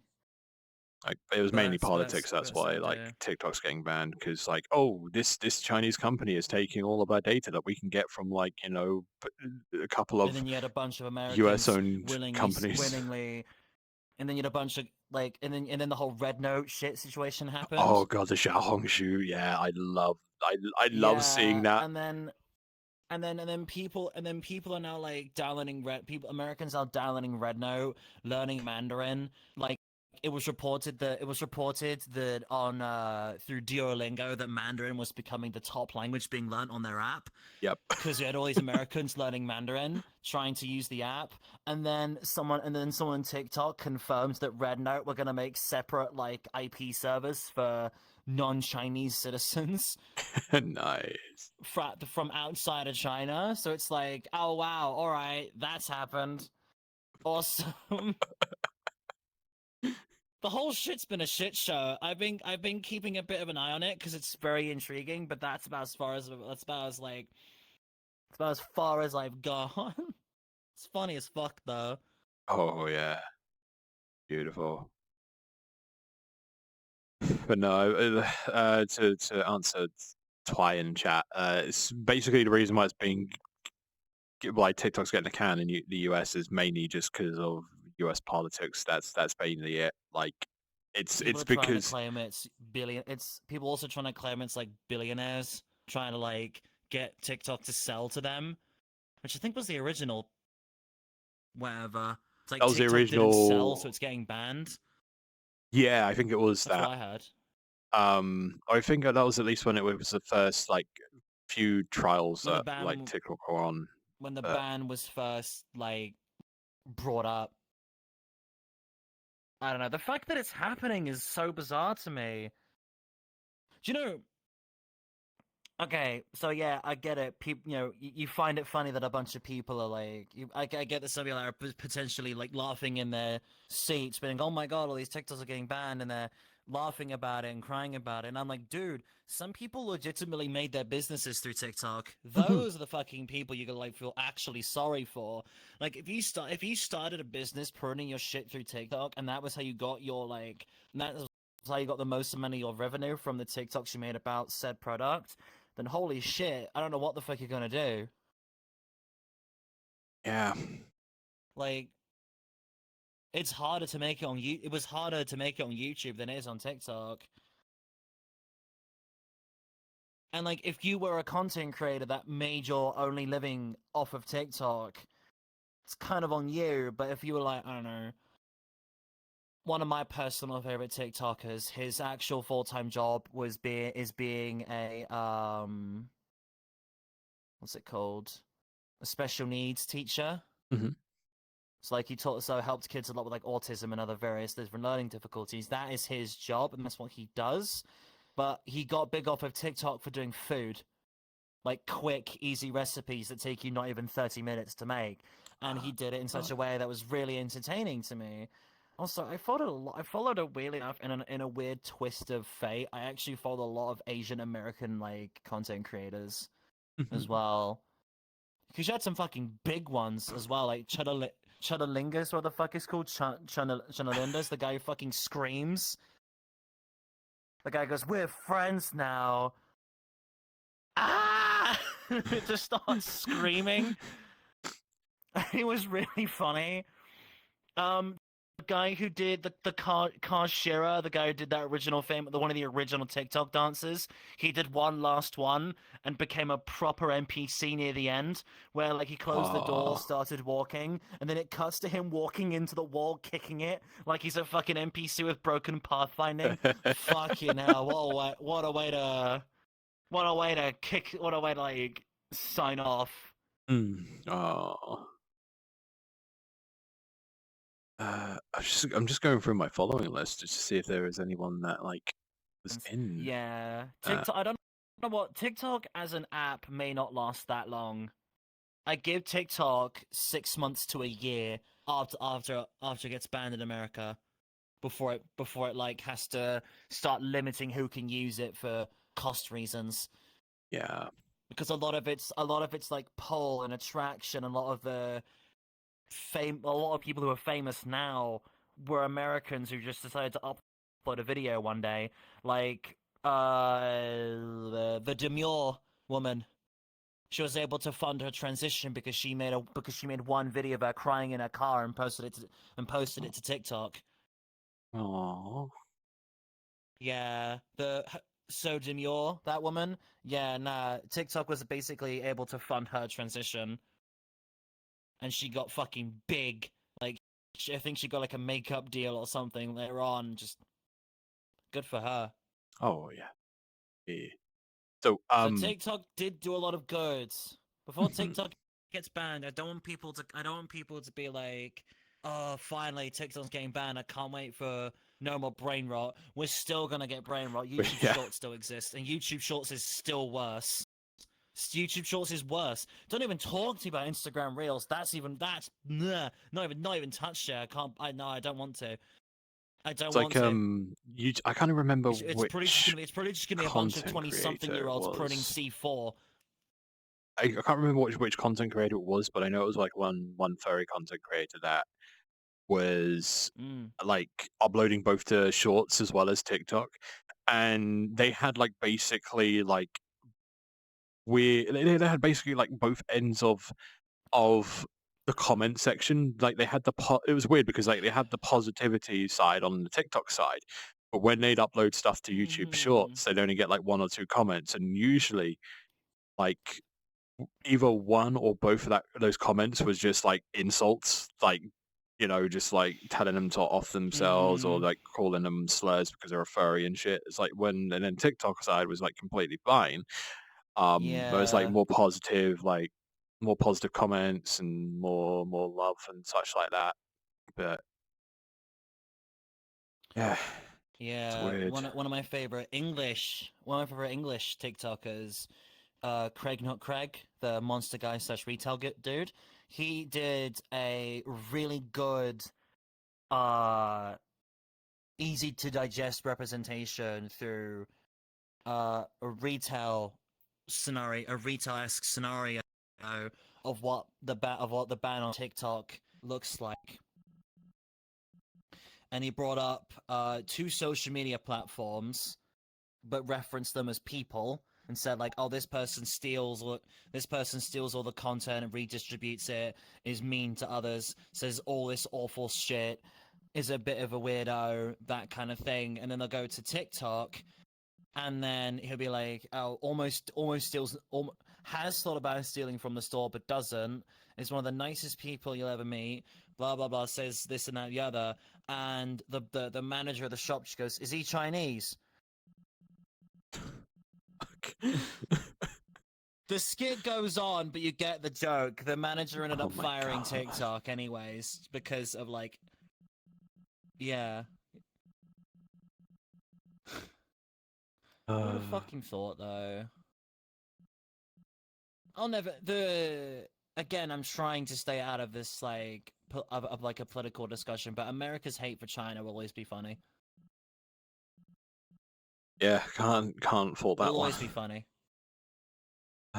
Like not even from like a political standpoint, just like just a bunch of boomers hating Chinese because of stuff that happened in the past, and Yeah.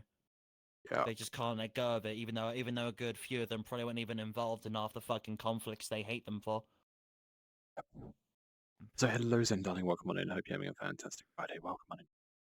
I'm Nah. pretty sure that if we start making another app like TikTok, it'll just be the new trend for sure.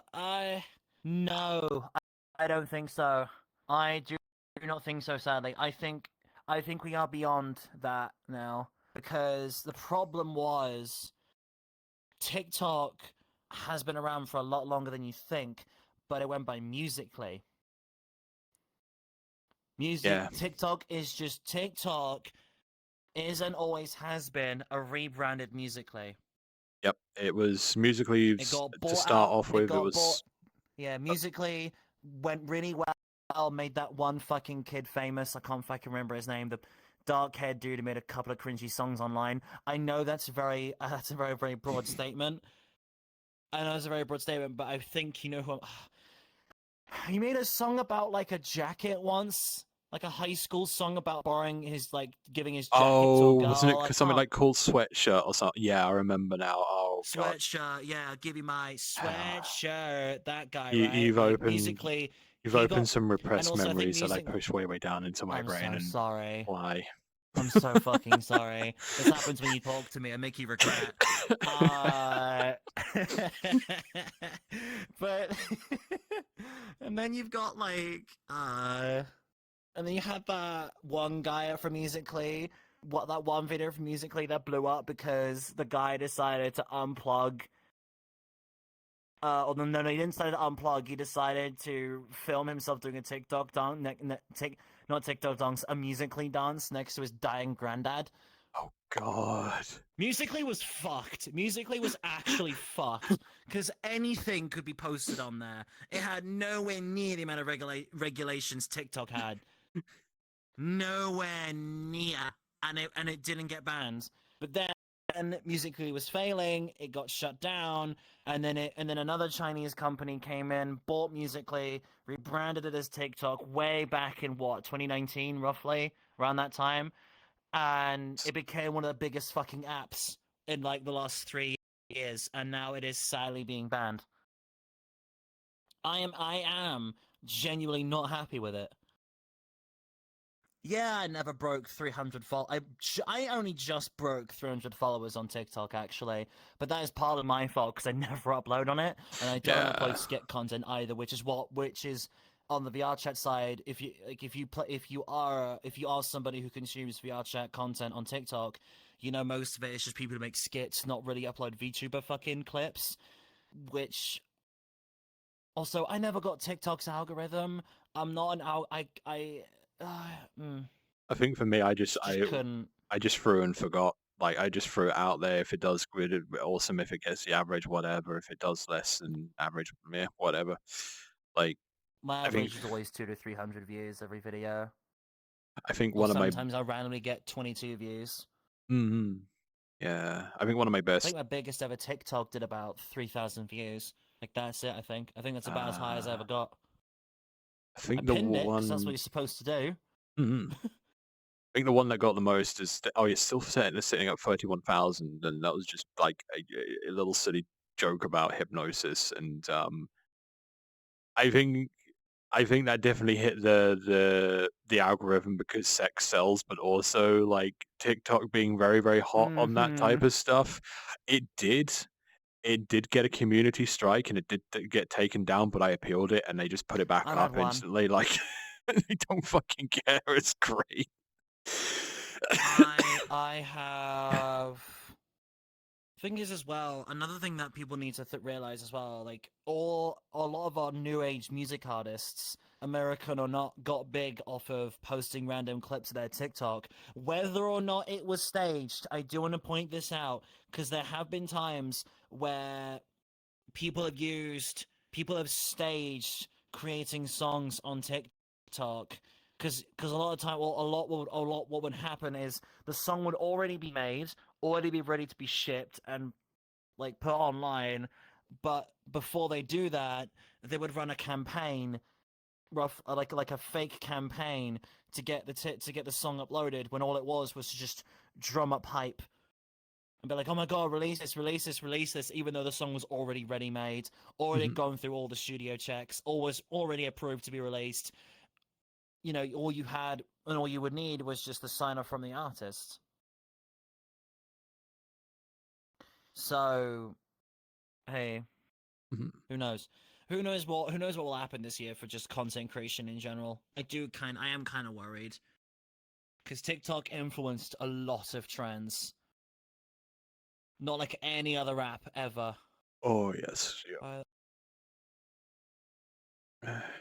I'm just gonna see how it goes. That's my game plan. I've already like I've written out like an early stage game plan when it comes to Twitch and like just stuff on the brand, if you so will. I hate using that word, but yeah, you have to. Yeah, no, I get it. It's like when it comes to brand describing myself as content creator, I have banned that. I banned that title because it feels like it overgeneralizes everything that you do to just simmer it down to just like one term, and honestly, it doesn't fit. It's like it's like jamming a fucking whale through a hose pipe. I feel like there is definitely a lot more that goes on both on scene and behind the scenes, because as a as a streamer and as such, you're doing, you're a networker, you're you're your own PR agent, you are your own videographer, photographer, you are I want to say entertainment personality, but I don't really want to put myself in the same shoes of like Jimmy Kimmel. Content creator, in my opinion. Yeah. Also, putting your shoes in the likes of Jimmy Kimmel is also a mistake. I mean, I feel like it right now. This stream has just turned into a fucking talk show. I might as well just call this the Jimmy Kennel Show at this point. Jimmy Kennel. That's good. No, I like that. That's funny. I feel like hang on. Okay, I feel like this has just kind of spawned something. Hang on, let me just double check.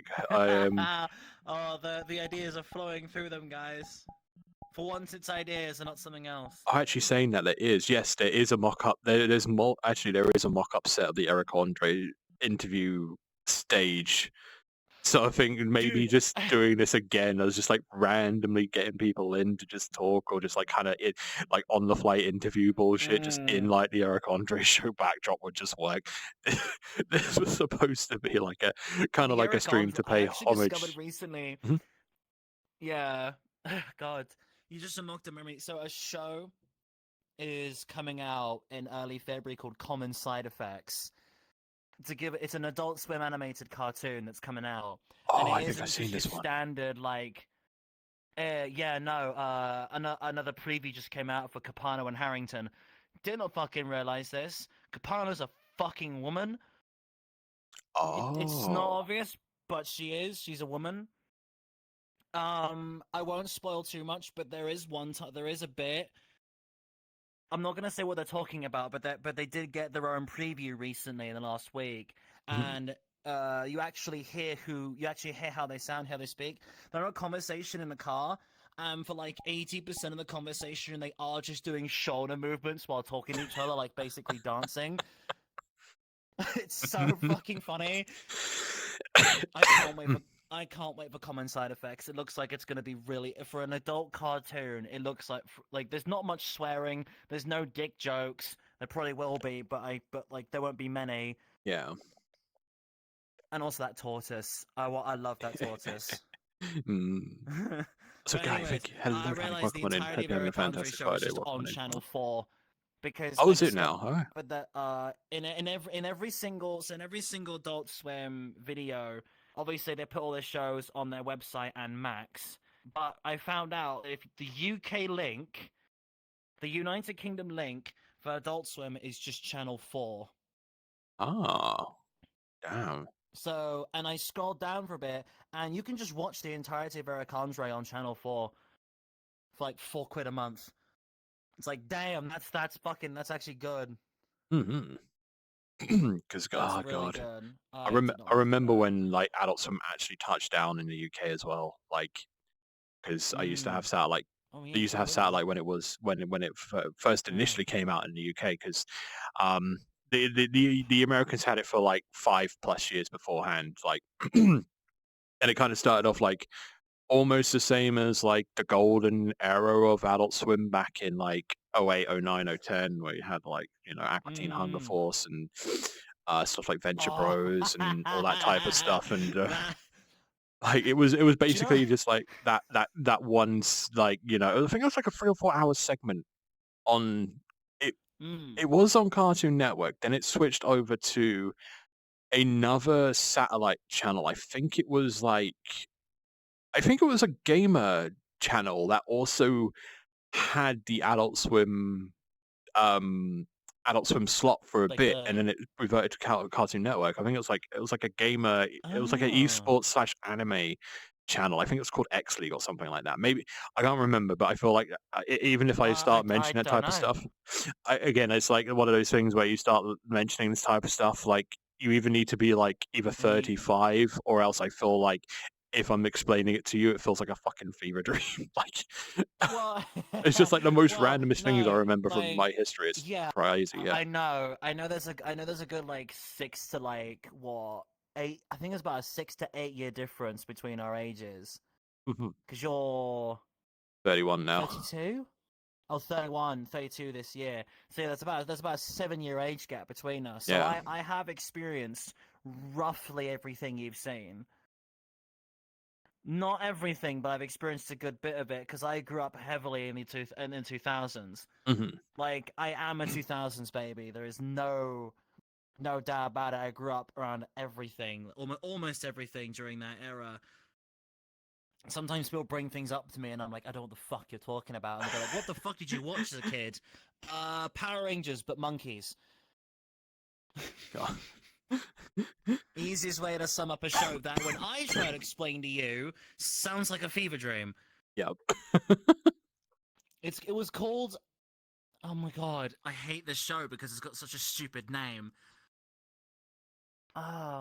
Super Robot Monkey Team In Hyperforce Hyperforce, Go. yep, no, I remember it. I didn't watch it, but I Yeah, remember, yeah, like, as yeah. soon No, as you started with the first three words of that show, I remember of it. So, yeah. it's power. Yeah, no, Super Robot Monkey Team Hyperforce Go. It's just Power Rangers but monkeys. Yep. Like, as someone who loves Power Rangers and Kamen Rider and all that shit, if someone come up to me and like, so that show is just Power Rangers with monkeys, and I'm like, yeah, no, it is. It is.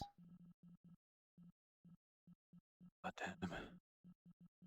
Also, going back to But, like David Lynch and stuff, I sent you a link to that scene from Twin Peaks. I saw, yeah. I Yeah. have closed Discord now recently because streaming in bigger lobbies has been really tough for me recently. So I'm trying to do everything I can to up my performance by closing a lot of shit, prioritizing stuff over other things. It's been I I didn't want to I don't want to be forced to learn how to optimize my stream, but I have been recently. I've been forced to optimize everything, learning how to optimize shit, asking questions, frantically going to tens of people for help.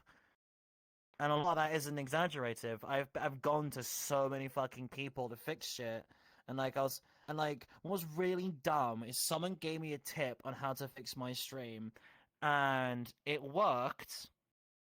I haven't really, but like I used, what's it called? The auto configuration wizard, right? I used that for the first fucking time, which I didn't even know was a thing. I used it, and it said, "Oh, your recommended bitrate is 6,000." No, it's fucking not. Don't lie to me, because my stream for the first 10 minutes was unstable, and I used my recommended settings, so it's lying to me. My recommended actual bitrate settings is 4,500. I put that in, and I've had stable streaming ever since, roughly. 6,000. Yeah, no, I think I still have it at 6,000 that is too much. recommended because it's like it's recommended for like 1080p 60 frames per second. But from what I've also heard Yeah, from other people is that my like internet can't fucking handle that because my upload is shite. yeah, My yeah. upload is terrible. So again, that's the UK internet. It's like we can't get synchronous connections unless we go for like a business business connection. And then at that point, you're probably looking at like 2-3 times the amount for basically almost the same, maybe a little bit of upload. Like, Unless you make a business amount of money by yourself, yeah, that's just not happening. exactly. I think I still have mine at like that for 1080 60 FPS, but I don't even need. I think the only thing that really And I'm matters still is the frame rate that much because like, so when it I'm comes still to like the streaming at Twitch 60 servers, FPS. yeah, because when it comes to the Twitch servers, and when it comes to 1080p 60 FPS streaming, the partners get priority. But if there's yeah. if there's space left over for when you stream, you may get a slot where your stream pumps out at 1080 60 FPS. But most of the time, or at least like it's a dice roll every time you press the start streaming button, whether or not you get it, or it will just stay in 720 60. And I don't know how true that is because I heard that I think it was like 2021, 22. So maybe stuff has changed, but I don't know. Don't know what Clancy's been doing. Yeah. Sums it up. Yeah. I don't know. It's.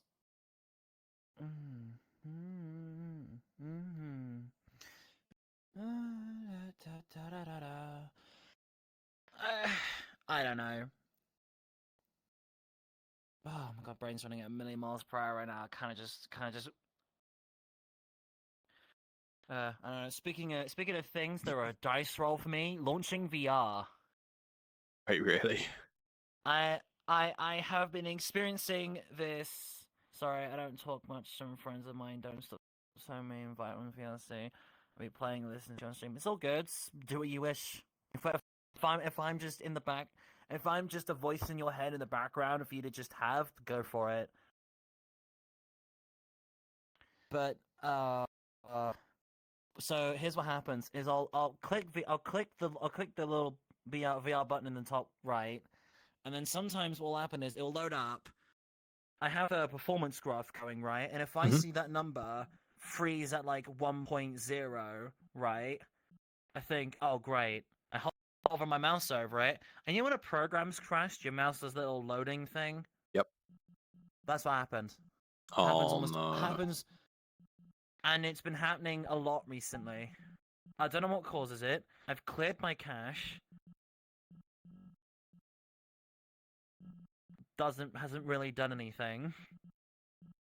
Yeah, it's weird. Like I sometimes it's happened. It's like a rare occurrence nowadays, but it still can Mm. sometimes happen. It's like when I stream VR chat. There is a possibility in the first, like, it's very very small possibility in the first 5 minutes that my PC will blue screen. It will like Oh, I can feel okay, it chugging. I no. can feel it chugging and chugging and chugging, and then it will just be like, okay, the you know the HMD the headset will just freeze on whatever picture I was looking at, like, Yeah. and then I'll just look over and it'll be like, why is that stopped? Why do I feel like kind of a little bit sick because I'm just looking at a static image, but my head's moving around. Take the headset off, and it's like, Oh, I hate it when oh, that happens. oh shit. Oh, This like yeah. massive I actually had scrambles my to get I back actually up. had my I've had my PC blue screen this week actually, but Oh, I think I'm the one that triggered it. Because I was trying to load something while closing a bunch of shit, and my PC just kind of went stop. God. It scared me, but but after I had sat there, calmed down, and thought about it for a few minutes, I was like, oh, I was loading something while closing a bunch of programs. I was doing too much at once. That's probably what happened. And Yeah. it's yeah. It. PC issues are always a So fucking mess. yeah. Why did I? Oh, I was I've about been to say, thinking. why did I specialize in it? No, I specialized in networking, but somehow I just like, yeah, you know, PC, help me with this issue. I'm like, oh boy. Oh, hello, Zara. I really, You requested my presence. I Hello. really need to get my PC looked at by a professional Mhm. because I don't know PC stuff. And it's not that I don't trust my friends, because I do.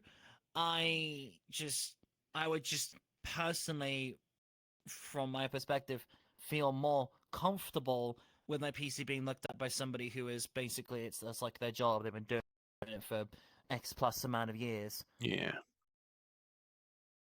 So it's Yeah. nothing against my friends who are like probably really fucking good at this. I'm just a paranoid fuck, and I need someone to look at it that I know it's their job for. Gotcha. So, yeah. Yeah. Hello, Zara, darling. Hello. Hi. But I am also struggling with money Doing right okay, now darling? because I work in hospitality and I work maybe maybe to 3 times a week. So, and that results in like that results in like less than like 150 quid a week, Oh God. which is basically just enough for rent. Which is basically at this point for me, it's like that is just enough for like rent and food. Luckily, I'm lucky enough to be in a position where I was good with money in my previous job, so I have quite a bit saved up for like emergency purchases, and like I've got enough to go to TwitchCon this year. I just need to see what my I am like 80% sure I'm going. I just need to see how my financials are going to be in the next 2 months. Yeah. My I need finances to are see in where shit right now, so I'm in I need to it's see. weird. I Like need to I'm in see between where I'm jobs at. right now. I need to see where I'm at in April. I need to see where I'm at in April and go from there. But with how my job situation is going, because don't get me wrong, I do want to preface this. I love my job. Yes, it's hospitality. And yes, people can be like, "Oh my god, how could you do that to yourself?" It's been part of the reason why my mental health has been getting better, because I'm around people that are very just down to earth, very straight with you people, and but also just fun to be around. it's just the hours are like. Yeah. Ugh. I'd rather stream less than work. I'm at a point where I'm like, I'd rather stream less and work more. Because at least then I'm getting something out of it. Streaming more isn't really. Especially with how slow this month has been. In terms of not only growth, but somehow feeling like it's just. Feeling like I'm dying, kind of thing. Yeah, that's a mood. Be careful with professionals because in my country, some of them just mess with your PC and makes you come back for no reason, making you pay for more in the process. True, I've heard that, but at the same time, it's like I don't know if that's a Hello, good hey. idea. I don't know if just Aye. I don't know. Hello. I Hope don't you're know doing if well, just handing my darling. PC off to someone I don't really to one of my friends. I'm They'll probably fine. I'm like just tired. That's a mess moody. it up. I don't know. I'm starting to feel like I'm getting into my mother's pattern, where Oh. she's sleeping on the couch more often, and I feel like she's trying to. I feel like she's trying to tell me something from the beyond. Oh Like, no. no, you can't sleep. Like, no, you can't sleep in a regular bed. You have to sleep on the couch like I did, or you have to sleep in a different place like I did. You have to be up at night. Oh. Hmm. But like that's kind of She was- happened with she me, was a- but it's like just. She was always like that. She slept in a separate room only for one reason, and that was because my daddy always snored like really loud. Ah. It's not that she didn't want to sleep in there with him. It's just that she couldn't Mhm. because he freaking sounded like a bear. God. Oof. Feel like that might Yeah, resonate with the she- people who sleep in the same room as me sometimes. When like doing conventions and Eh. holiday stuff. It's just like I'm Oh, always yeah. I'm always like self-conscious about that stuff, but I still somehow just end up like Well, you're being the able fucking to. you're the fucking reason why I can't unhear the giant horse cock weighs 11 pounds. People play What? that and I get flashbacks every time he's being woken up with it. So Oh, just well, you picture this. You picture this. You've just woken up on like the second day of a weekend out with some mates you've never met before in your life. It's like 9 in the fucking morning. You're half asleep. You're just waking up, and the first thing you hear, bass boosted from a hotel TV, is just the giant horse cock weighs 11 pounds, and I'm like, what the fuck is happening? okay. Like you For can't. for context, I think it was like 20. I think it was Yeah. 2021. It was like I held a Yeah. weekender in Manchester with Marcy. Was it Marcy, Puck, Cyberchimp, and it was Sylvie and one other person as well. And Yeah. I think most of us were up, but Maddie was still a little bit tired, still sleeping a little bit. So I was like, you know what? The TVs have like wireless connectivity. So I connected my phone to it, played that one clip from like a fucking aquatic nature documentary just to wake them up. I put it up on like almost full volume. And it's just like just bass boosted. The That- giant horse cock weighs over 11 pounds. just saw That Matty literally- wake It's up like, 'cause- like straight up. That sounds like back like in the late 2000s when everybody like the meme was going around where you have like this Bose speaker and you turn it really loud and you connect it to your phone. You put it next to somebody who's sleeping and you bass boost basically the Monsters Inc. Oh You're yeah, I right. remember that. Yep, Oh yep, my I God, remember that's a that. Holy classic. shit. That's Was a it- that's Hello, a classic darling, thing welcome to on do in. to Hope you're having a somebody. fantastic Friday. Welcome. Oh god, yeah. I think one of them was like I've done that before. Like with I think it was either that was it. It was when I was in final year of university. Was in like private. Like we had our own house, but we were renting rooms individually and such like that. One of the houses next to us was having a party, and I think it was going on until like 1 a.m., nearly 2 a.m. And we were like, we're kind of trying to need to get to sleep. So I think, if I remember correctly, it was like half of us actually no, most of us were just tech students. I was doing networking. One of the other housemates was doing games dev. The other one was on investigative computing, like doing investigations, cyber sleuthing and such like that. And the other one was just on their first year. Yeah. We were looking through like we were looking through Bluetooth devices around there, and we were trying to find anything that was unfamiliar. And we found one speaker stack system that didn't have anything connected to it. So I connected to it, put my phone onto full blast, and played Scotland Forever.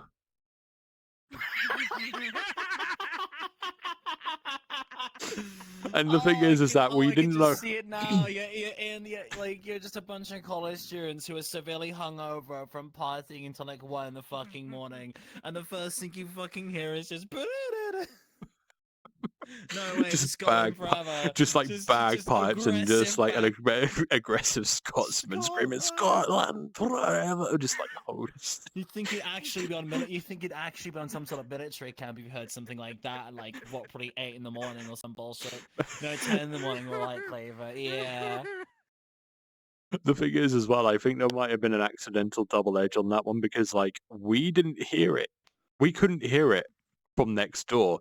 So we don't know whether or not we actually connected to one of the speakers in that house, or if we accidentally, like, connected it to, like, a fucking Bluetooth speaker in, like, opposite us, possibly in a kid's room, where the kid's just forgotten to turn it off, so we don't know whether or not it actually worked or not, or else we might have woken up a family. Just like...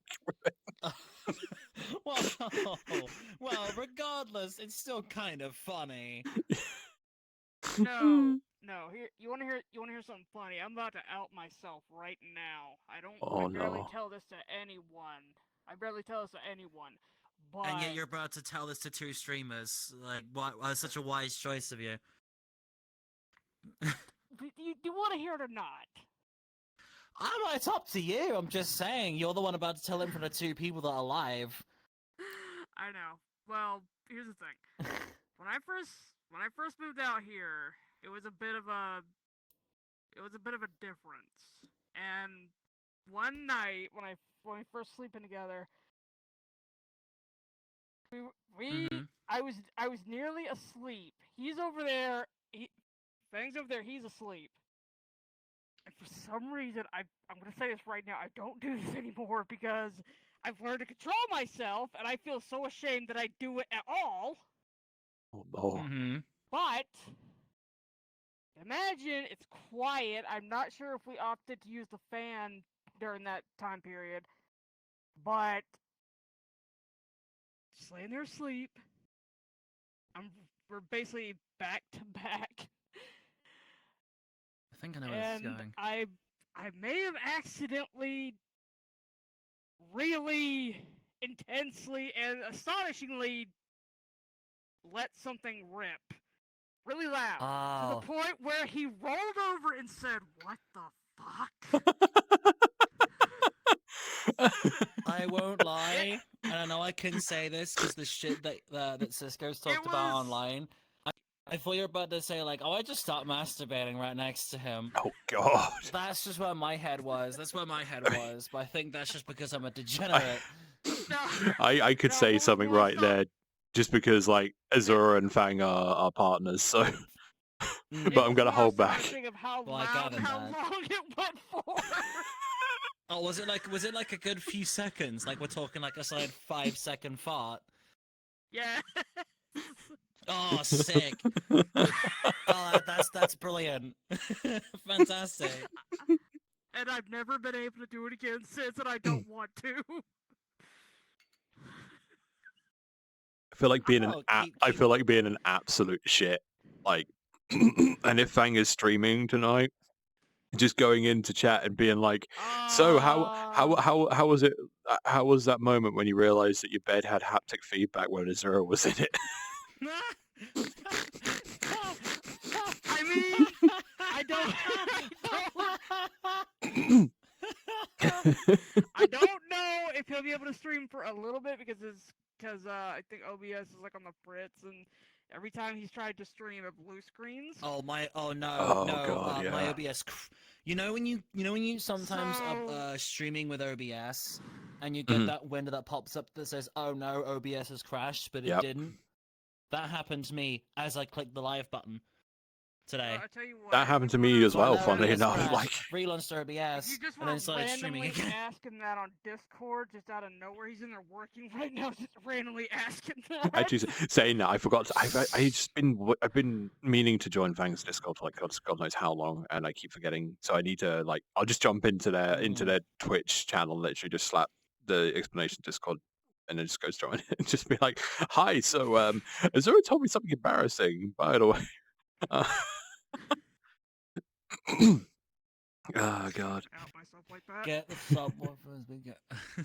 I've been better still, knocked out the internet for 3 days so far. Woke up with back pain today. Would just call in sick to work, but if I do, I'll just be bored shitless. Oh, darling. I mean, if you do feel like you need to just to give yourself a day's rest, then fuck it, do it. Honestly. I've had 5 days off because I just haven't been given any shifts. Oh Well, you know God. what? You know what? If People think like, any "Oh, that's so lucky consolation- you've had 5 days off." Dude, I've been so bored. If any consolation, Apart from when I'm not, ever- apart from when I'm streaming, I obviously. feel like Mhm. now looking back on and now looking on now, I've become paranoid to him just Come over cutting it here. in front of me.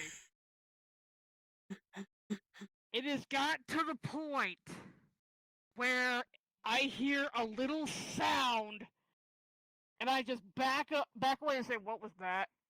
Oh no. It could be a mild bed squeak.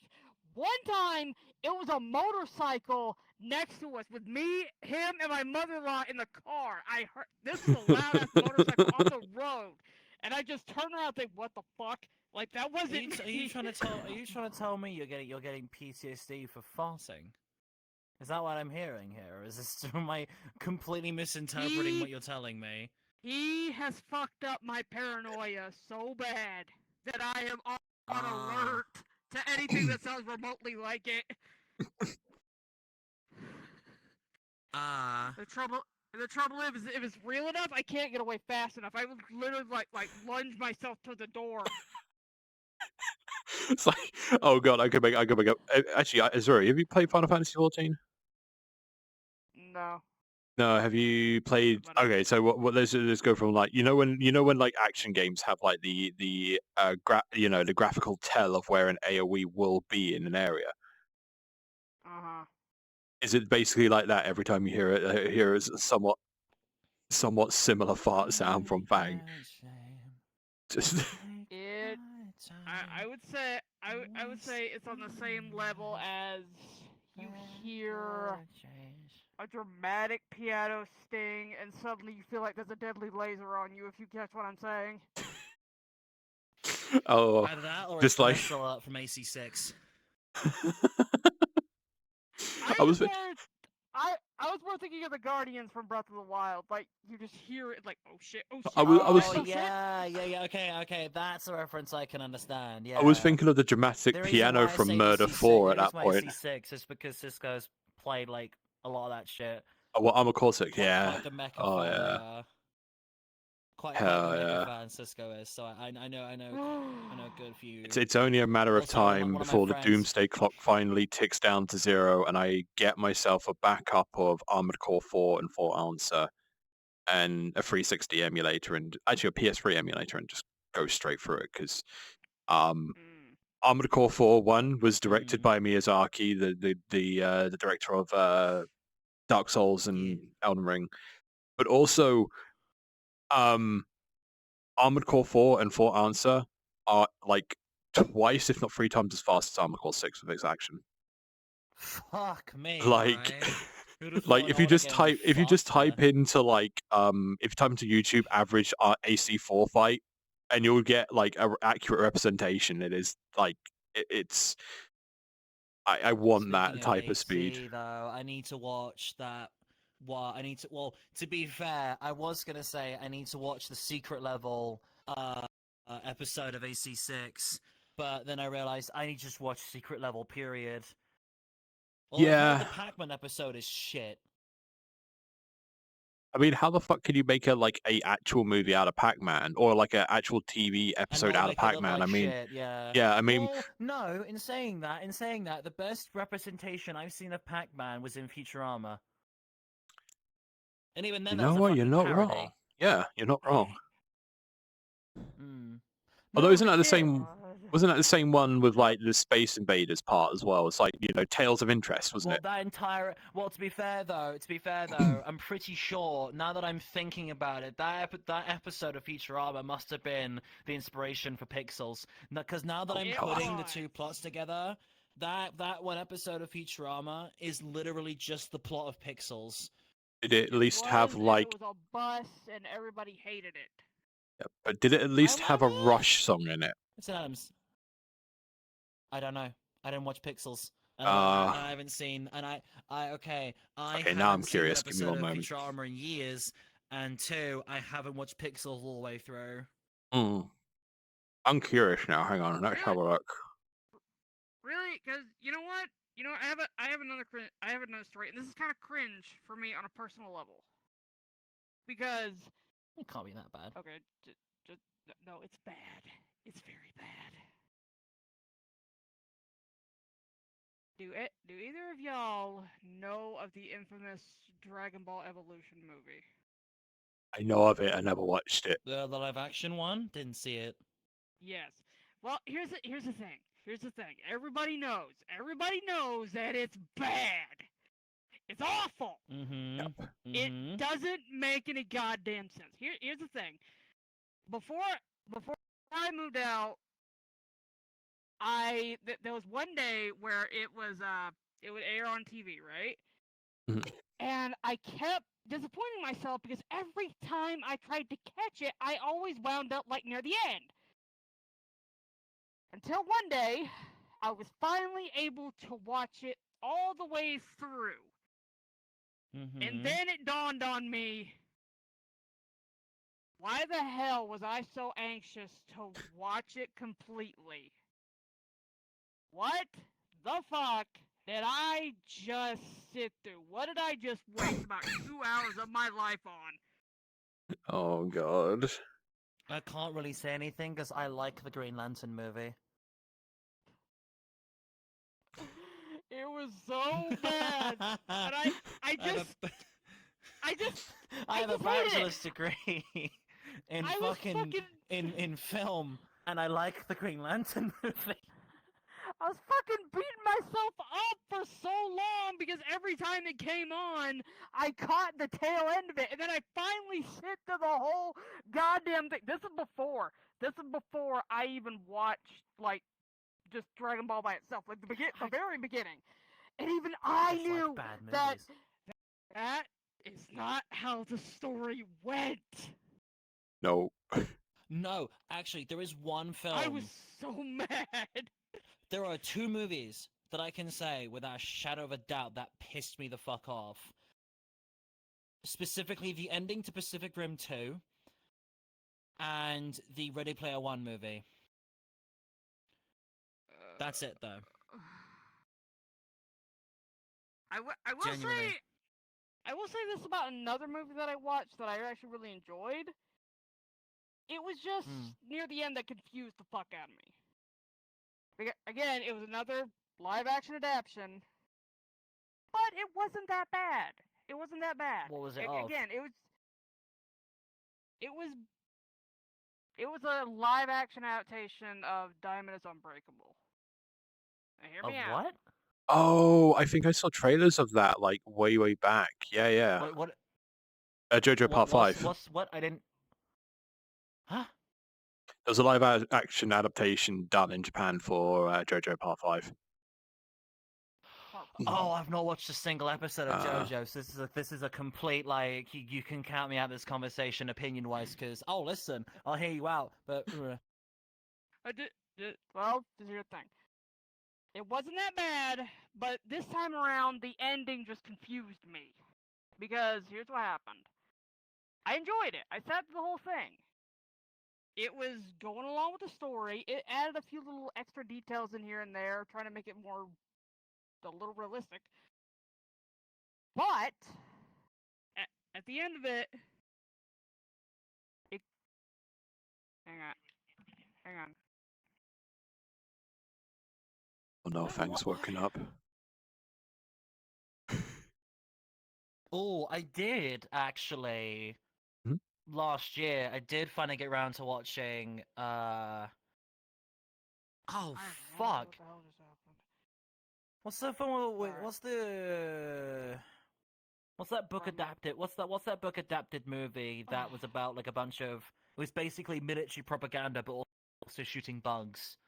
Fuck was it called again? Starship Troopers. Starship Troopers. I finally got around to watching the first movie. Thought it was fan-fucking-tastic. I thought it was great. Yeah, And it then is. the It is original, very, obviously. very good. And then I watched and then I watched like 10 minutes of the sequel, and I was like, "What in the ever living fuck am I watching?" like this shit. Like we skipped to the end to see see how the film ended. Dude, it was just the fucking Doom movie. Oh my god. And I liked the Doom movie.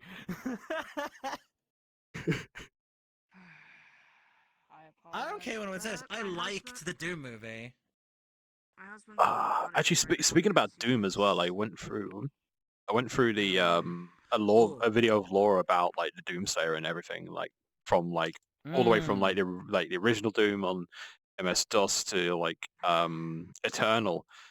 And I got tidbits here and there of like Doom Guy's lore and such like that, and the Doomslayer's lore, like between like him being Doom Guy and then changing into the Doomslayer. And the only thing that I could take away from it was never kill a dude's rabbit because he will go on a fucking rampage. Like, yeah, that's- I saw. that's literally Speaking it. of Doom as well, I saw this video of a guy who does usually like a lot of like nerd videos and stuff, Mhm. and it was sadly a TikTok, which is going to become a very like bittersweet thing to say for a little while. Because I saw this TikTok has become such a common phrase, and it's now going to become like a kind of thing to say like, oh god. But I saw this TikTok of a guy saying that basically if the Doomslayer was ever to enter the warp from 40k, the universe would collapse in on itself. Oh yeah, I seen that one. Yeah, yeah. Yeah. It's like he just like he has pretty much infinite speed, infinite stamina, infinite strength. There has not been any sort of demon that has actually scratched his armor, anything like that. And oh god, yeah, no, they're right on that one. Okay, so real quick, Dude. I just wanted to apologize for Mhm. my husband coming there. He's a little on it right now, and he's trying to take apart his computer because it's been having so many malfunctions. But what I was saying is to finish what I was talking about. Like I was saying, the ending of that movie confused the hell out of me because I think it went around to like right to a couple of like the first few episodes at least. Mhm. And at the end of that battle, it was really strange because I thought it was gonna end like that episode ended, Mhm. but it didn't. Instead, it ended with sheer heart attack flying through the wall and just immediately, quickly, suddenly introducing that Kira is there. And that I'm sitting there like, that wasn't supposed to happen. No, because like at least when if the anime is true to the manga, like No. Kira comes in like halfway through, and it's like a very more like way later on. This movie was like nearing the end of the battle with Chili Peppers. Oh right. I love that band. Yeah. Sorry. I'm so sorry. It's fine. But yeah, It happens. Again, the movie was good, but Has the stream turned into a sitcom or like a talk show? Yeah, it's basically turned into a talk show at this point. I'm just sitting there like, what the fuck are you doing Doom Guy here? just is, yeah, very And much so, then it very. just ends. It just kind of ends on a cliffhanger. Like, Is there gonna be another one? Yeah. Like that. Okay, so like I've seen. What was it? I've seen the live action Bleach movie that they released. Like Oh god. I think it was like pre 2020. And as someone who is a big fan of Bleach, but just about remembers like Substitute Soul Reaper arc and the Soul Society arc, and all the way up to I like Aizen's betrayal and everything. I didn't get to that bit. I think I might have got up to. w- No, I think I got out to the bit where they actually save her. I'm not. It's Yeah. not. Obviously, no. It's not the execution arc, but you know what I mean when I kind of like yeah, say that. the one before, I, the one I after, watched yeah. that entire like bit. But like watching that, and I was expecting it to be, almost a true summarization from like episode 1 up to like Aizen fucking off the Hueco Mundo and leaving Soul Society in a bit of a state.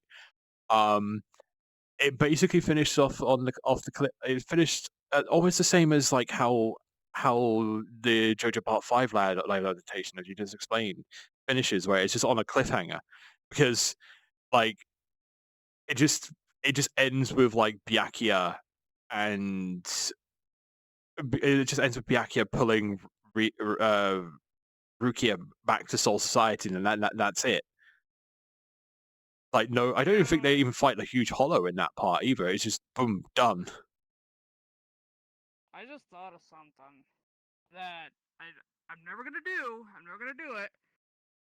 But right now we have Netflix, right? Hmm. And for some goddamn unbeknownst reason, there's that god awful, kind of Americanized adaptation of the Death Note movie. You know the one? Oh, the one yeah, that yeah. nobody goes near. Yep, I remember that now. Yeah. I'm never gonna watch it. I avoid it at all costs. But you know how Netflix kind of does previews when you're like stopped on a Yep. poster or something? Yep. So I was mildly curious. Mildly curious. I stopped on it and like, okay, for shits and giggles, let's take a look at the preview. What immediately turned me off was the character's last name. Oh, did they Americanize it? What was it? It was like Light Evans? Like Yagami. That's the original name. Light From... Evans, bruh. Wait, they actually No, changed it in no. America? No? Hang on. Yes! In that god awful movie, that is his last name. They changed it Light in America. Evans. Yes! Oh my fucking god. Sorry, I thought that's the actual actual name, name. but It's really funny. Like I needed another No. reason to stay the fuck away.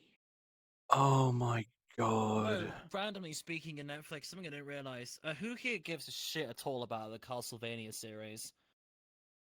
I've heard good things about it, Ooh, but I haven't watched it. Ah, fuck. Alright, well, its sequel series, Nocturne, got its season 2, and I'm very happy. Yeah. Although, someone in VR chat loved Castlevania, at least the first series from seasons 1 to 4. He loved it so fucking much, he recreated Dracula's castle entirely in VR chat, and holy fuck is that thing big. Like, Oh yeah. oh my god, like you look up and you're like, it just keeps going. Like that castle in show is meant to be massive, but in a 3D VR environment, it's a work of art. At least from someone who is really like, oh, that show is so good. Yeah, I don't know, could just be me, but yeah. I'm gonna bounce around for a bit because I've not got that long left to stream. But it was nice to just kind of catch up and talk about shit for an hour. No I didn't realize worries. an hour had gone by until I looked up the time. So, No I'll problem, jump around darling. for a bit. It was nice meeting you as well. I'm gonna keep going. Take care, Maddie. See you later. Take care. No, like Oh. It's funny you should mention about like Netflix doing previews of other series that you may like, because that's how I ended up Mhm. discovering about Squid Game. Like before it became like a massive fucking hit. Is it I is it creepy? Is it unsettling? I've seen and heard things.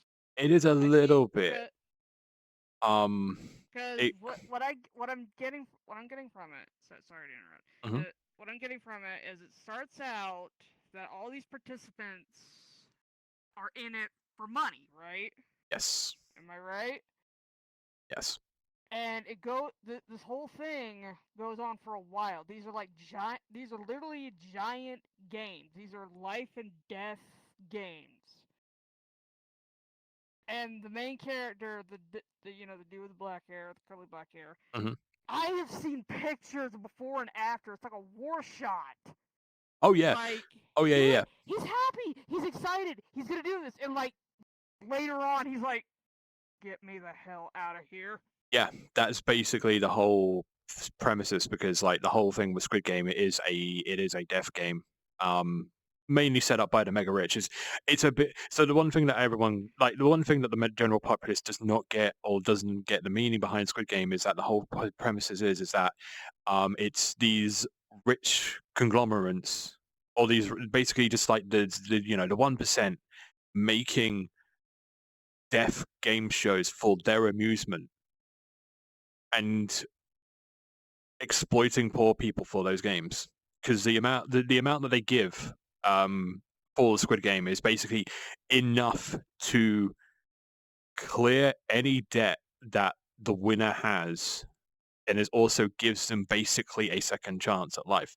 So, say for example, in the first season, there was one character that had basically an eternal debt on their head that they were just in a lifetime of debt with like credit cards, loan sharks, this, that, and the other. The other one was just like another one was gang leaders, this type of stuff. Like basically, they basically just try and find the lower class and exploit them for the entertainment of the rich. And the whole thing, and I know exactly what shot you're talking about because it's basically a comparison. Because in season one, he goes in because okay, it's the chance to win a big amount of money to restart life. But in the second series, he goes back in again. He already knows what happens, what's going to go on, why Squid Game is a thing, and the shots that you see, season one, and I think it's covered again in season two, but I haven't seen it. So season one, there's a scene where they go through like the corridors, and before they start the first game, they get to take a mug shot, and I think if I remember correctly, it's kind of like when you go through an airport and you have the little booth where you have to like have your facial shot taken or something like that. Basically, kind of like the same Yeah. type of gate there. So he's just like, yeah, it's going to be fun, it's going to be great, and he's smiling. It's like, yeah, and then the first game is the infamous red light, green light. Oh god. Um, I hate that giant doll. and so in the second season, he already knows what's going on. So that they've done the same scene, the same mugshot scene, but of course, he's already gone through hell. He's already gone through Squid Game once. So the mugshot is just like his hope and optimism completely gone. Yeah. But the only reason I ended up knowing of Squid Game is because I watched another series that was similar to Squid Game, which was based off of manga, and it's called Alice in Borderland. And long story short, with Alice in Borderland, it's a bit like Squid Game, but there are differences. So, it was a it was a group of friends that were having a good time in the middle of Shibuya. Went into a cafe, went into like a back room, and then when they came out, the whole entirety of like the Shinjuku area and even like other sub cities in Tokyo were just devoid of anyone, only leaving like a few survivors, and they get a phone. They all get like a phone and they pick it up, and there's like a game announcement, and basically they get told a location. They got to go to that location and play a game. And what I think, it's been a while since I've watched it, but if they win in that game, they get a card and they get a little bit of money. And they have to keep playing the games to survive, because if they just rebel and don't play the games, the money is on like a time limit. So the money starts like going down and down and down and down. Once it hits 0, they get eliminated. And yeah, they die, basically. And it's all with like Alice in Borderlands. The death games don't really have a theme or like a generalized theme to them, apart from like the cards, and the cards are just basically playing cards. And I think the way that the playing cards work is if you get like a whole deck of them, you then get to escape the game.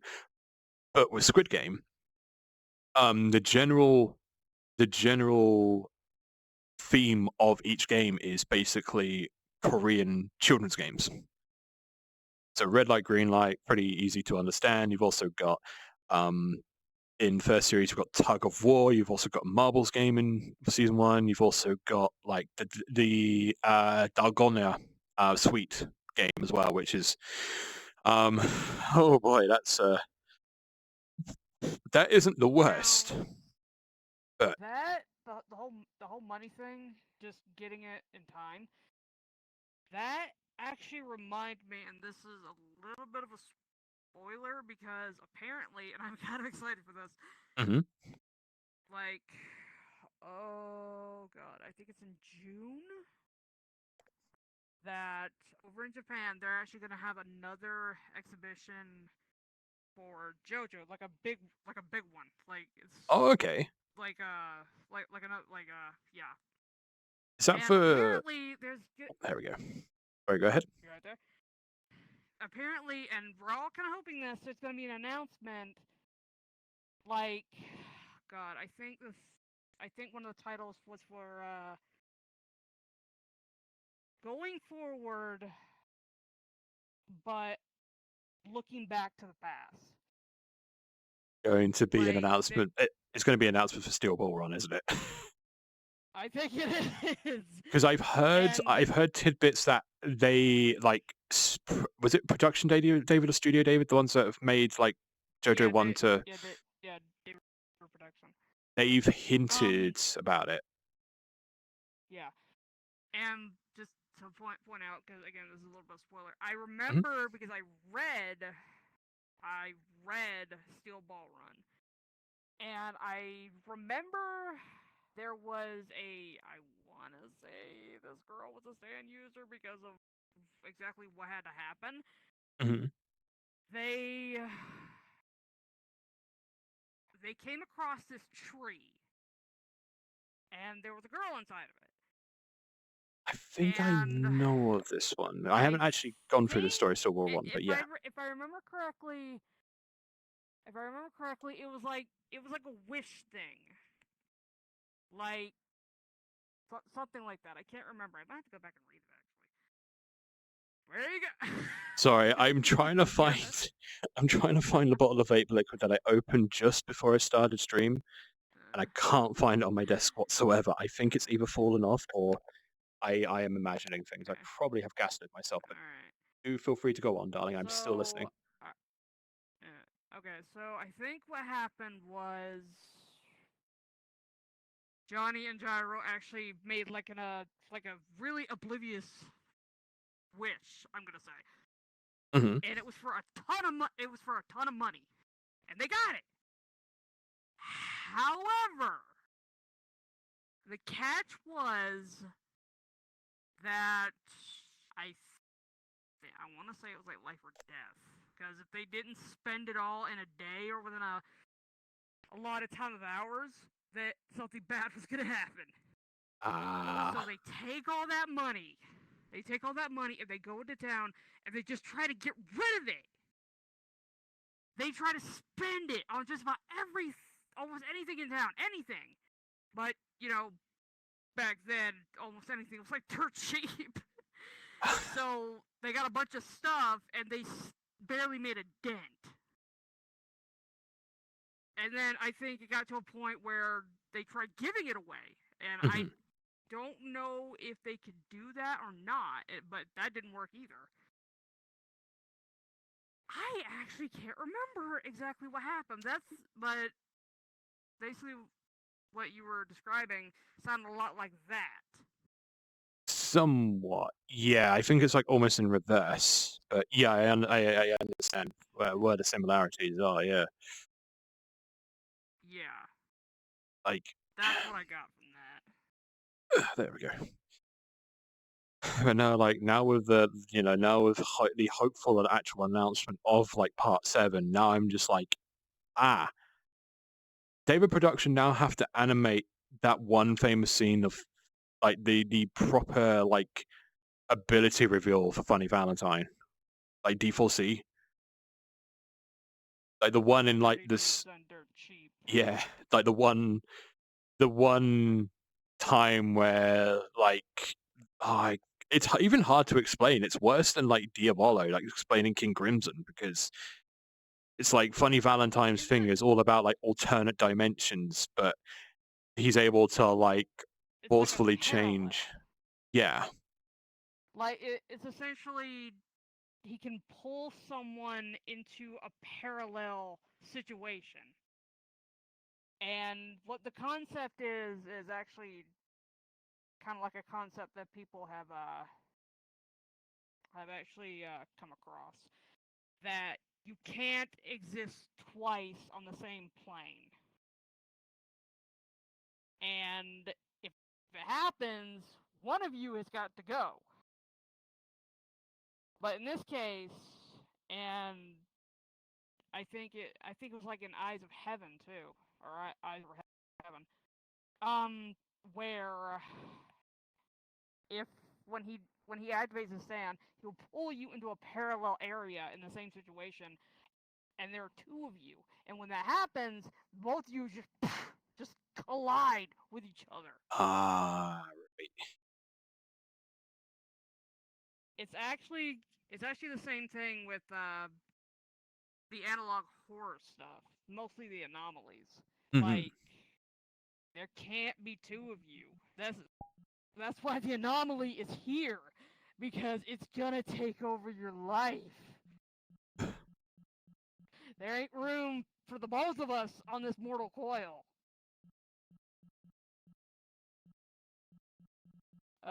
Yeah, I think that's what it is. What really weirds me out is he disappears under that old flag.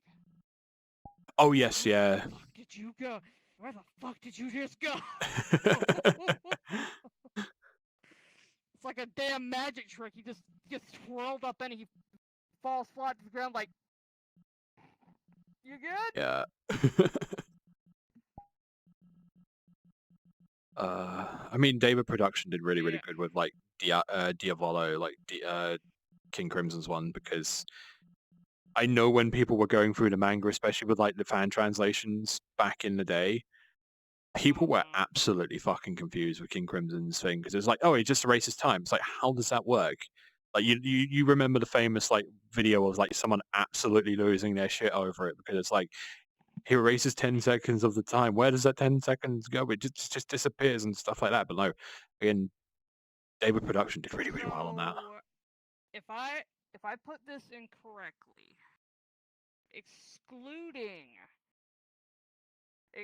probably excluding Phantom Blood, because no stands were involved. Yep. And probably Cars too, because it's not really there. If I had to think about this properly with the villains, they have a theme. So Dio, in part 3 specifically, there was stop and go. Yep. And then, fuck. And then with Kira, it was like a rewind, right? Yep. And Diavolo, there was skip. And Pucci, there was like fast forward. All buttons on a stereo system. You know, you're not wrong on that. Now thinking about it. Yeah. Now I'm just trying to think, what exactly is the ability of D4C? What is that? Is there something on a stereo system that kind of resembles what playing Gotta be two disc at repeat. once? Got to be repeat or copy because of how it works. Maybe. That actually be it. Yeah. And then of course there's like part 8, which I still need to fucking finish, but it is so long and it is so confusing. Yeah. Trying to I need to figure out exactly, because what would be the last button? What would be the last button? Like, I don't know. Oh The only wait, other no. buttons I Thinking can about it, think of- you because it's like stop, rewind, fast forward. Default C would be shuffle, I'd say. Yeah. It'd either be repeat or shuffle. That's the only two I can think of. But like shuffle just came in more predominantly because you're taking, because again, it's more about like timelines when it comes to, or at least my understanding of default C, it's more like timelines. So you take one version of one person from one timeline, you stick him into another timeline. There's now two versions of that person. They then colliding together. So unless like there is unless default C or the stand user, Funny Valentine, chooses a certain timeline, then it must be random.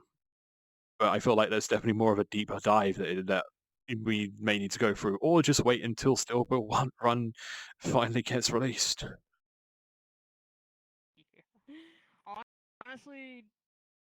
Honestly, when you were talking about how an infamous scene, I honestly thought you were gonna talk about the horseshit scene. Here's the thing: I haven't gone through anything regarding Steel Ball Run. I just know of Funny Valentine and like I only just barely know the main protagonist of Steel Ball Run, and that's only because I played All Star Battle when it came out on the PS3. I know, but again, I don't know. Thinking about it, I thought it was gonna be something really vulgar. No, That's why I thought about it. but I can't wait for it to surprise me because again, Araki loves to put those in. Yeah, let's just Part hope 3 some with Pet innocent and Shop. cute- Let's hope Can't the remember cute little part 4. dog isn't involved. Oh god, yeah. Because the pet. Look. There have been some dogs that have been spared, okay? But a majority of them, if it's a dog, it's gonna die. Yep. It's gonna die in a brutal way.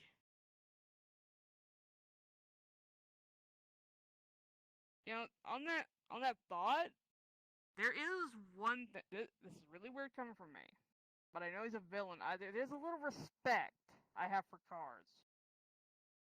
You gotta understand, humans suck. They do. Yep. And it's obvious, it's very obvious that he rather cares about the animals and the nature, right? The one thing that comes to mind is that scene where he's just walking down the street and there are these two drunk guys in a car speeding down the road and there's a cute little dog in the road. And if you first watch, like, oh shit, there goes another one, it's like, nope. He actually cuts off the guy's arms in the car. It makes him swerve. And it doesn't harm the dog. Like, okay, all right, cool. I don't really care for humans either, but that was a little drastic to save a cute little dog. Yeah. Right. I am getting near to my time limit for stream, and also my bladder is really. I felt like I really should start taking a leaf from like Fang or Cardi when it comes to these streams, because god damn it, my bladder always seems to want to just interrupt in the most unopportune times. Right. But I'm glad you invited me to come talk. hey, no worries. And I'm Anytime, glad you, darling. and I'm glad you check up on me. I'm actually doing a lot better. Yeah. Just stick this in here. There you go. Oh god, you're one of those. I don't need another one of those in my life.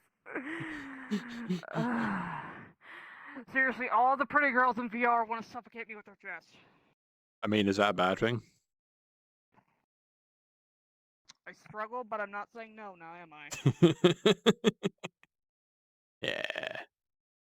Right. Alright. I'm gonna go jump to the there's like an alternative room in here, so I'm gonna go jump to that and finish off and give my bladder the attention it just fucking chairs, god damn it. There we go. Yeah, no worries. Thank you very much for dropping by, darling. Man. I need to make this quick because I also have one last little video to show you just before. Oh, there we go. This is the red room. The proper red room. Or at least from Firewalk. Or either Firewalk with me or the other one. But there's something I want to show you quickly before I go, and I was hoping to show this before we got into the thick of it, because this has just turned into a talk show now. This is it. This is just a Jimmy Kimmel show. This stream has just turned into an absolute like an interview talk show type thing. It's actually been it's been really fun. It's been really fun, really relaxing, and hope you guys have learned something as well. So, oh, okay, we might need to work on the colliders and the weight mapping on this. Okay, that's fine. But no, it's been really good. It's been really fun to do. Really fun to just have like a little sit down, short talk, less, more less chaos than the normal VR chat stream anyway. So maybe I could bring this back. But I do have one last little thing to show you before I call it a night, and hopefully my bladder will allow it. So let's bring this back up quickly, and I'll show you this quickly. So this was So going back to the current theme of the stream of like David Lynch and his work and his successes and everything like that. So I wanted to show you this one because this is from the reboot of the newer series of Twin Peaks. One I haven't seen, but this one has been referenced to Almost Death with regards to David Lynch's passing, but it is fucking powerful. It's a really powerful scene. And I wanted to show it to you guys before I call it a night, and I need to go find someone to raid, so whatever. Let's go.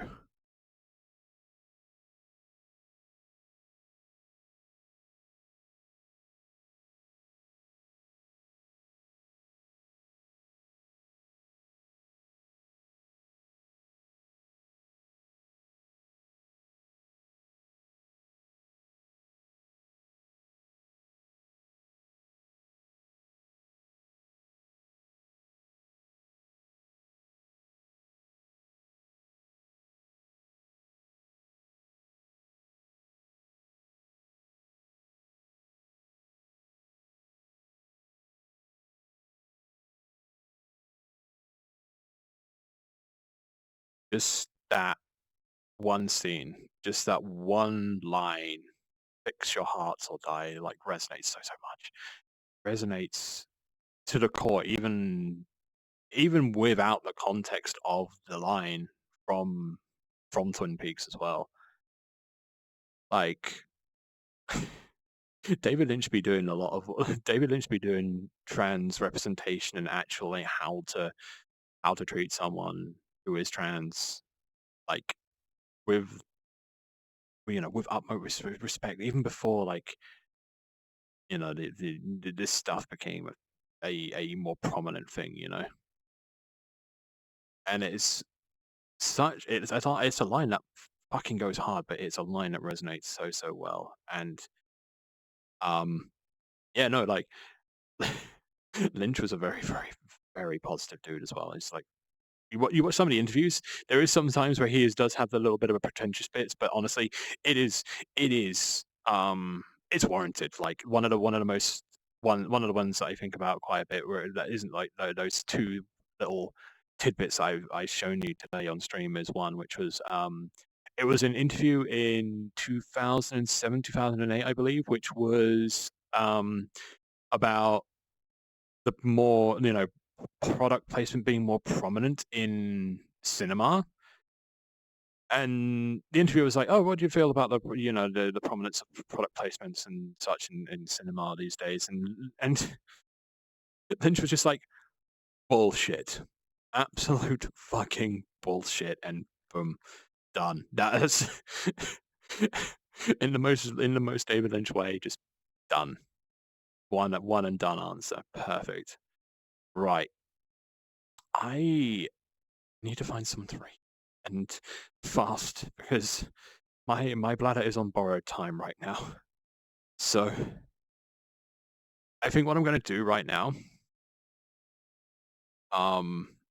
actually no, if I stand up, I will just literally half that time.